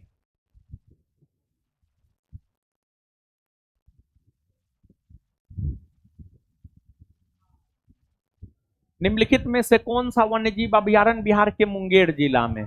भीम बांध। कहां है? भीम बांध। अच्छा, वाल्मीकि वन्यजीव अभयारण्य का पश्चिमी या पूर्वी? पश्चिमी। राजगीर, नालंदा, गौतम बुद्ध, गया। गया।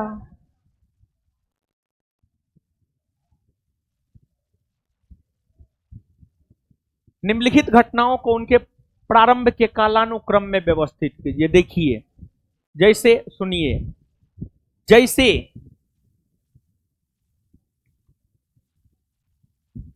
फल फूल फसल मानव के लिए उपयोगी है, वैसे जानवरों, जैसे हम लोग फल फूल हमारे लिए उपयोगी है, हम लोग उसका संरक्षण करते हैं, वैसे पृथ्वी पर जैव विविधता, पृथ्वी पर जैव विविधता को बनाए रखने के लिए प्रोजेक्ट टाइगर, प्रोजेक्ट एलिफेंट, वन्यजीव संरक्षण अधिनियम, ये सब लाए गए। तो अब प्रोजेक्ट टाइगर, बाघ, बाघ को संरक्षण देने के लिए प्रोजेक्ट टाइगर 1973 ईस्वी में लाया गया। 1973। प्रोजेक्ट हाथी, प्रोजेक्ट हाथी, हाथी को संरक्षण देने के लिए प्रोजेक्ट हाथी 1992 में आया है। वन्यजीव संरक्षण अधिनियम, वनों में, फॉरेस्ट में, जंगलों में पाए जाने वाले जीवों को संरक्षण देने हेतु वन्यजीव संरक्षण अधिनियम 1973 में लाए गए हैं। 1973, सॉरी 1972। जैव विविधता अधिनियम, पृथ्वी पर जैव विविधता को बनाई रखी जा सके, इसको लेकर जैव विविधता अधिनियम वर्ष 2002 में आई है। वर्ष 2002 में आई है। बताइए क्या है? सी,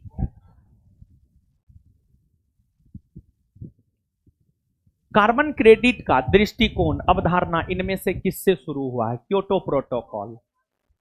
क्योटो प्रोटोकॉल कब? 97 कि 87? मॉन्ट्रियल प्रोटोकॉल है 1987, क्योटो प्रोटोकॉल 97।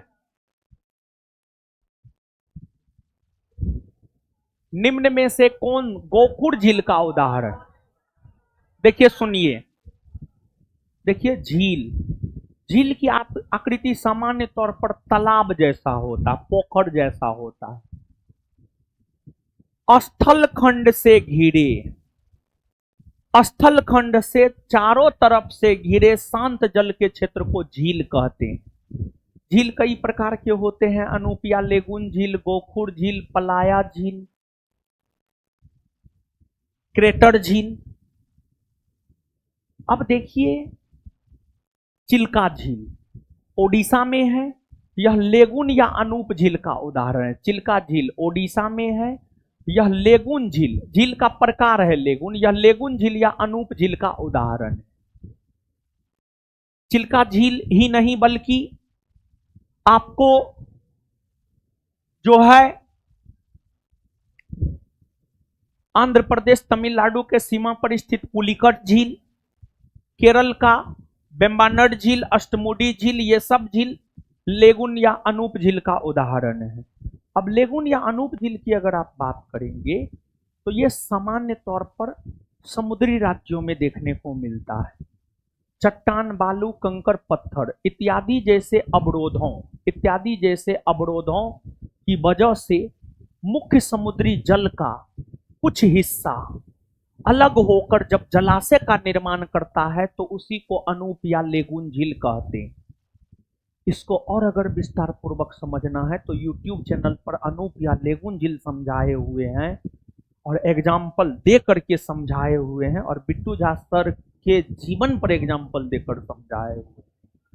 देख लीजिएगा, एकदम समझ में आएगा तो कभी भूलबो नहीं कीजिएगा। ठीक है।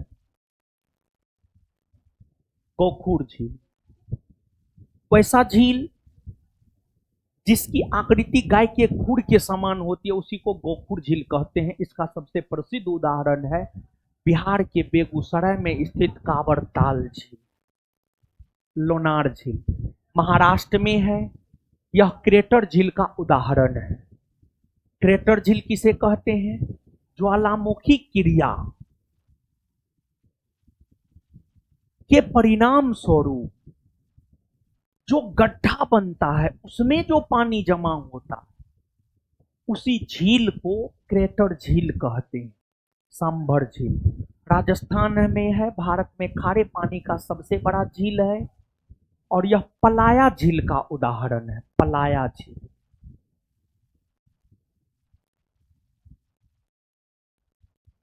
पलाया झील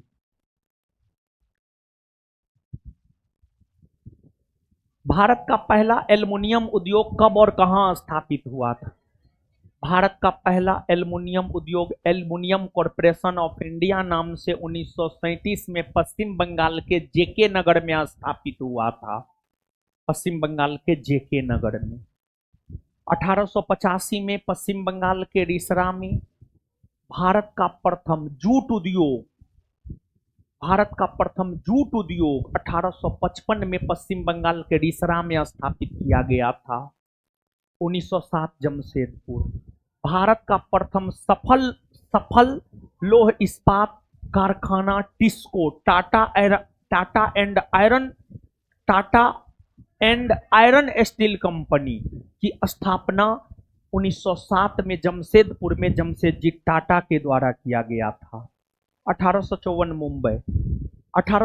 मुंबई में भारत का पहला सूती वस्त्र मिल या सूती वस्त्र कारखाना मुंबई में काबसजी डाबर के द्वारा स्थापित किया गया था।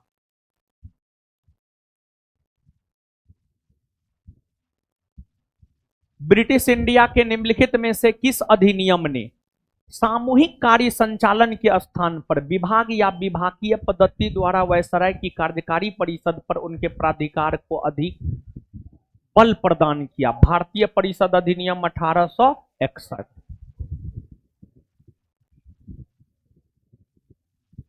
मतलब क्वेश्चन क्या कह रहा है जानते हैं? अगर इस क्वेश्चन को एक लाइन में हम कहें, अगर इसी क्वेश्चन का भाषा आसान होता आप पक्का आंसर कर देते। ये क्वेश्चन एक लाइन में क्या कह रहा है जानते हैं? भारत में विभागीय प्रणाली या पोर्टफोलियो प्रणाली या कैबिनेट प्रणाली की शुरुआत किस अधिनियम के तहत हुई है? तो भारत में विभागीय, संविभागीय या पोर्टफोलियो प्रणाली की शुरुआत जो है 1861 के भारत परिषद अधिनियम के तहत हुई है। अब बोलिएगा कैबिनेट प्रणाली क्या है? वर्तमान में हमारे देश में कैबिनेट प्रणाली लागू है। वह प्रणाली जिसमें एक प्रधानमंत्री हो और उनको कार्यों में सलाह देने के लिए कुछ कैबिनेट मंत्री हो, वही कैबिनेट प्रणाली या संविभागीय या विभागीय प्रणाली कहलाती है। भारत में देखिए एक प्रधानमंत्री है, गृह मंत्री है, प्रधानमंत्री को सहयोग करने के लिए गृह मंत्री, रक्षा मंत्री, विदेश मंत्री, सब कोई है। यही तो है विभागीय या संविभागीय प्रणाली। तो क्वेश्चन का लैंग्वेज टफ है लेकिन बात आसान है, समझिए। आगे भारतीय संविधान क्या वर्ड है?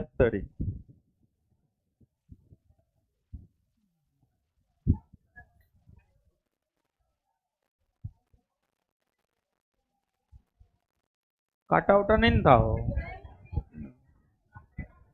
चलिए आगे आइएगा। भारतीय संविधान के निर्माण के समय संवैधानिक सलाहकार कौन था? भारतीय संविधान का जब निर्माण कार्य शुरू हुआ ना तो BN रॉ को संवैधानिक सलाहकार बनाया गया था।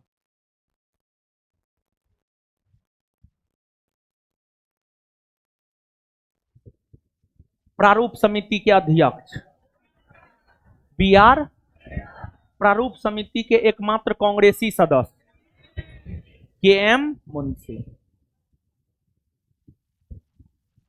मिथकों और कहावतों के रूप में प्रशासन के सिद्धांतों को किसने अस्वीकार किया था? मतलब कहानी पर आधारित, कल्पना पर आधारित शासन प्रशासन किया जाएगा।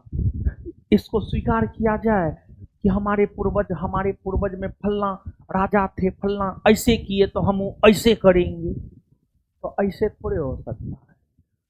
तो मिथकों और कहा जिस प्रकार का ये सब अटपटा एकाध गो क्वेश्चन दे रहे हैं, एकाध गो ने 2-3 गो रहता है, ये सब अटपटा रहेगा, हो सकता है यही ना रहे या ऐसने रहेगा, लेकिन रहेगा।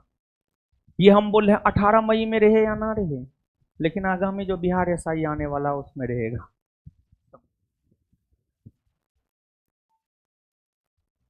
मिथकों और कहावतों के रूप में प्रशासन के सिद्धांतों को किसने अस्वीकार किया? Herbert Simon. याद रख लीजिएगा इसको बाबू। राज्य हर जगह है, यह शायद ही कोई अंतराल छोड़ता है। यह वक्तव्य किस धारणा की व्याख्या करता है? यह कल्याणकारी राज्य की अवधारणा की व्याख्या करता है। निम्नलिखित कथनों पर विचार कीजिए। भारत का संविधान मंत्रियों को 4 श्रेणियों अर्थात कैबिनेट मंत्री, स्वतंत्र प्रभार वाले, राज्य मंत्री और उप मंत्री में वर्गीकृत करता है। सही है या गलत? गलत है। भारतीय संविधान में एक अनुच्छेद है, अनुच्छेद 74। भारतीय संविधान में एक अनुच्छेद है, अनुच्छेद 74। अनुच्छेद 74 कहता है कि राष्ट्रपति को उसके कार्यों में सलाह एवं सहयोग देने के लिए एक केंद्रीय मंत्री परिषद होगा। और केंद्रीय मंत्री परिषद में मंत्री 3 प्रकार के होते हैं: कैबिनेट मंत्री, राज्य मंत्री और उप मंत्री। स्वतंत्र प्रभार के मंत्री, राज्य मंत्री के अंतर्गत ही स्वतंत्र प्रभार का मंत्री भी आता है। स्वतंत्र प्रभार का मंत्री अलग नहीं होता है, बल्कि राज्य मंत्री के अंतर्गत ही स्वतंत्र प्रभार का मंत्री भी आता है। तो संवैधानिक तौर पर मंत्री 3 प्रकार के: कैबिनेट मंत्री, राज्य मंत्री और उप मंत्री। राज्य मंत्री में ही स्वतंत्र प्रभार के मंत्री भी आ जाते हैं। अगर समझे हैं तो बताइए, पहला नंबर गलत या सही? गलत। सुनिए एक बात, पिछले दिनों जो है अपने संस्थान में बिहार एसआई फर्स्ट या सेकंड बैच में कोई लड़की पढ़ती है ऑनलाइन, तो वो पढ़ती हमसे है, लेकिन वो जो है ग्रुप डिस्कशन अपने एरिया में किसी संस्थान में जाकर के करती है। तो वहाँ का टीचर उसको बताया कि हम तुमको जो बता रहे हैं कोई नहीं बताएगा और किसी मास्टर के स्टडी मटेरियल में नहीं होगा, ठीक है? तो हम तो दावा करते हैं हमारे में सब कुछ है। तो वो लड़की जो है मैसेज की कि सर हम पढ़ते तो आप ही के पास हैं, लेकिन ग्रुप डिस्कशन के लिए हम जाते हैं अपने एरिया के फलना जगह, तो वहाँ के हमारे सर बोले कि हम तुमको यूपीएससी लेवल का पढ़ाते हैं, कोई मास्टर तुमको नहीं बताएगा कि मंत्री परिषद में मंत्री 5 प्रकार का होता है, समझे? और किसी मास्टर के स्टडी मटेरियल में ना है। तो सुनिए ना, तो फिर वो मैसेज की, और संयोग ऐसा था कि मतलब रात में जो है हम खाना खा करके मोबाइल चला रहे थे और स्टडी रूम में ही थे। तो सामान्य तौर पर ऐसा नहीं करते हैं, लेकिन सोचे भेज देते हैं कि मास्टर सब कैसे बुड़बक बनाता है देख। तो उसको भेज दिए, तो हम उसको मैसेज भी कर दिए, देखो बाबू मंत्री परिषद में मंत्री जो होते हैं 3 ही प्रकार के होते हैं। लेकिन वो बोल रहा था, वो मास्टर भी बोल रहा था स्वतंत्र प्रभार का मंत्री किसी के नोट में नहीं होगा। मेरे नोट में तो सब कुछ है, पढ़ो ना पॉलिटी का, उससे बढ़िया कोई नोट बना सकता है, किसी का औकात नहीं है मास्टर का कि वो बना दे, ठीक है? सब कुछ था, उसको भेज दिए। तो देखी हाँ है, बोली हाँ सर है, आप सही बोलते हैं? तो हम बोले हाँ है। बहुत ज्यादा मूड नहीं था बात करने का उस टाइम हमको। तो फिर उसके बाद जो अगला दिन मैसेज करती है कि हमारे सर जो जहां डिस्कशन करते वो बोले कि हम तो ये बोल रहे थे कि विदेश मंत्री फलना है, रक्षा मंत्री चिलना है, और गृह मंत्री ढकना है। वो है तुम्हारे मास्टर के नोट में? तो बोली नहीं तो ना है हमारे मास्टर के नोट में। तो बोला देखो हम तुमको यूपीएससी लेवल का पढ़ाते हैं जो किसी के नोट में ना है। तो मतलब कैसे विद्यार्थी को जो है बुड़बक बनाया जाता है। अरे यार वो स्टडी मटेरियल है, मंत्री सब हमेशा चेंज होते रहता है, वो स्टडी मटेरियल में देना उचित है, तो करंट में बताया जाता है। तो विद्यार्थी मतलब अपने आप को जो है मास्टर का न, हम रोशन आनंद का राजनीतिक गुरु है, नहीं शैक्षणिक गुरु है, कहां से होगा उसके नोट में? तो ऐसे विद्यार्थी भी जो पढ़ाते हैं, बिहार के हर डिस्ट्रिक्ट में हमारे विद्यार्थी पढ़ाते हैं। तो बाबू सोना हीरा मेरा प्यारे दुलारे, गलत कुछ भी मत पढ़ाइए, गलत बात मत बोलिए। उसमें से अधिकतर लोग 38 जिला में जो पढ़ाता सब हमर टेस्ट जरूरे देखता है, पढ़ता तो है ये है, टेस्टो देखता है, समझ गए? अभी जा रहे हैं हम सहरसा, मधेपुरा में वो लड़का पढ़ाता है, 4 गो बैच है, हर बैच में 100-150 लड़का लड़की है, मतलब 7-8 बेंच पर तो हम लड़किए देखे। जब 7-8 बेंच पर 4 गो 5 गो 6 गो करके लड़की है तो स्वाभाविक सी बात है 150-200 लड़का होगा। उसको बुलाए हैं, उसको कुछ गुरु ज्ञान देंगे, समझ गए? तो मतलब ऐसा नहीं करना है। अरे जो सही है उसको एक्सेप्ट कीजिए। अरे मेरे जैसा बनिए ना, हम गलत करते हैं तो बोलते हैं गलत किए हैं, डंके के चोट पे कहते हैं, और सही कहते हैं तो बोलते हैं सही किए, गलत है ये। तो मतलब वो लड़की तो गलती याद रख लेगी। 5 प्रकार का होता है। इतना बताने के पीछे एक रीजन यही था। हम फिर उससे बहुत ज्यादा थेथरोलॉजी नहीं किए। फिर दूसरा रोज मैसेज भी की होगी, हम नहीं देखे होंगे। मैसेज इतना था, कौन उतना देखेगा बताइए? संघ सरकार में मंत्रियों की कुल संख्या प्रधानमंत्री को मिलाकर लोकसभा के कुल सदस्यों का 15% से अधिक नहीं होनी चाहिए। हाँ, 91वां संविधान संशोधन 2003 में यह प्रावधान किया गया है कि केंद्रीय मंत्रिपरिषद में या संघ सरकार में मंत्रियों की कुल संख्या प्रधानमंत्री सहित लोकसभा के कुल सदस्यों का 15% से अधिक नहीं होगा। तो केवल 2। राज्यसभा की लोकसभा के समान शक्तियां किस क्षेत्र में? नई अखिल भारतीय सेवा गठित करने में नहीं, इसमें राज्यसभा को ज्यादा शक्ति है।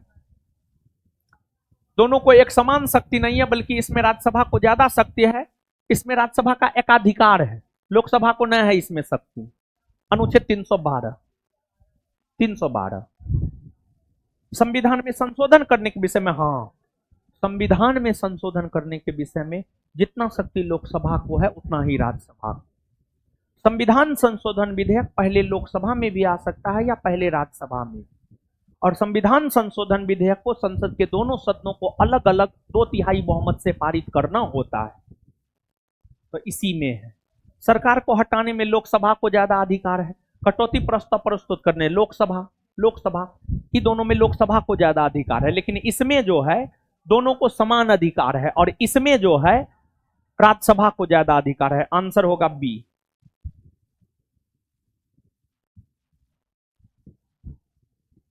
भारत के संविधान में निम्नलिखित में से किसके विरुद्ध अभियोग चलाने का प्रावधान न है? राज्यपाल के विरुद्ध अभियोग चलाने का प्रावधान न है। राज्यपाल राष्ट्रपति के प्रसाद प्रयत्न पद होता है। राज्यपाल की नियुक्ति प्रधानमंत्री और केंद्रीय मंत्री परिषद के सलाह पर भारत के राष्ट्रपति करते हैं। कौन करते हैं? भारत के राष्ट्रपति करते हैं। भारत के राष्ट्रपति करते हैं, समझ गए? और राज्यपाल का पद राष्ट्रपति के प्रसाद प्रयत्न पद होता है। जब चाहे राष्ट्रपति तब राज्यपाल को पद से हटा सकता है।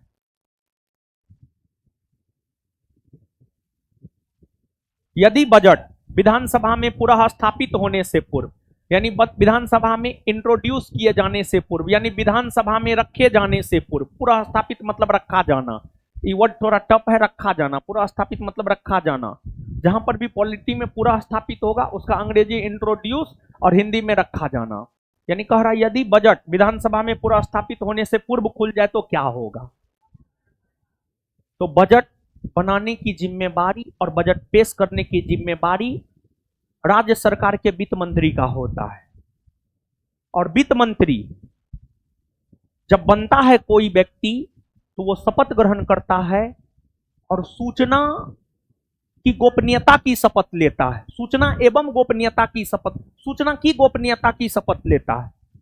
और अगर बजट विधानसभा में इंट्रोड्यूस किए जाने के पहले खुल गया, मतलब लीक हो गया, मतलब सूचना की गोपनीयता नहीं बनी रही, और जब सूचना की गोपनीयता नहीं बनी रही तो उस वित्त मंत्री को अब पद पर रहने का कोई अधिकार नहीं होता है, क्योंकि वित्त मंत्री शपथ ही लेता है कि हम चीजों की गोपनीयता को बना करके रखेंगे, लेकिन जब गोपनीयता नहीं बनी रहती है तो उसे त्याग पत्र देना होता है उस वित्त मंत्री को। तो वित्त मंत्री को त्याग पत्र क्यों देना होता है, समझ में आया।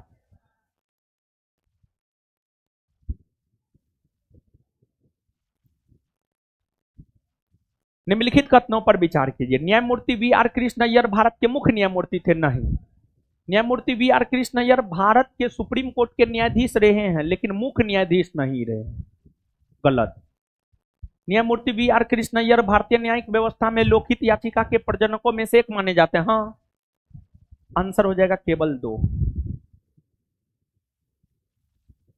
भारत में कर निर्दिष्टीकरण के संवैधानिक प्रावधानों के तहत कौन सा कर है जो पूरी तरह से राज्यों द्वारा लगाया और वसूला जाता है? भू राजस्व कर। भू राजस्व कर, राजस्व, यानी पूछ रहा है ये जो कर है कौन लगाता है और वही वसूलता है। ये इन करों में से ये जो कर है इसमें से कौन राज्य लगाता है और वह राज्य ही वसूलता है। तो भू राजस्व कर राज्य लगाता है और राज्य ही वसूलता है। ईसा पंचायती राज समिति है। CH हनुमंता समिति 1984, GV राव समिति 85, अशोक मेहता 1977, ऑप्शन में न है तो 1978 के साथ चलिए। LM सिंह भी 1986,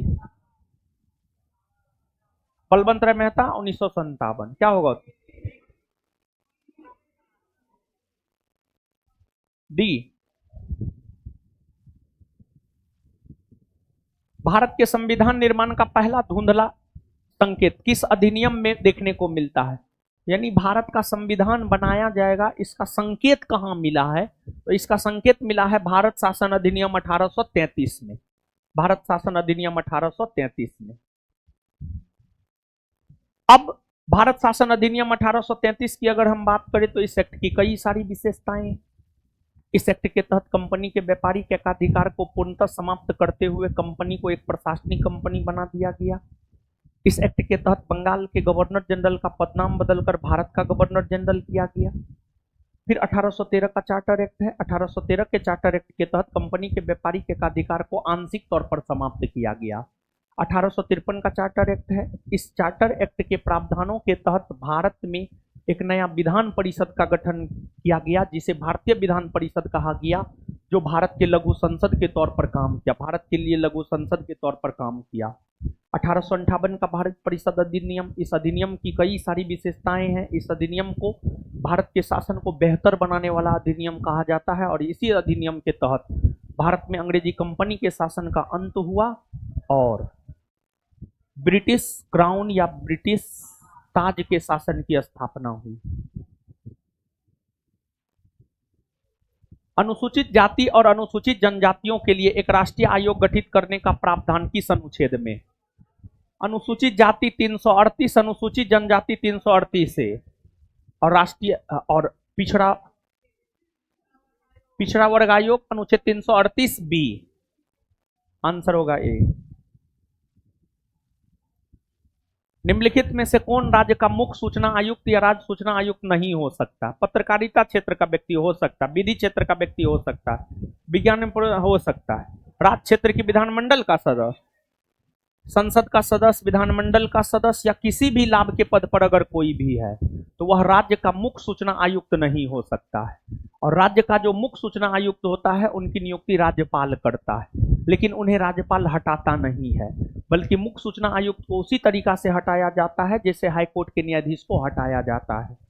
और राज्य में एक राज्य निर्वाचन आयोग होता है जिसकी चर्चा भारतीय संविधान के अनुच्छेद 243 के में है।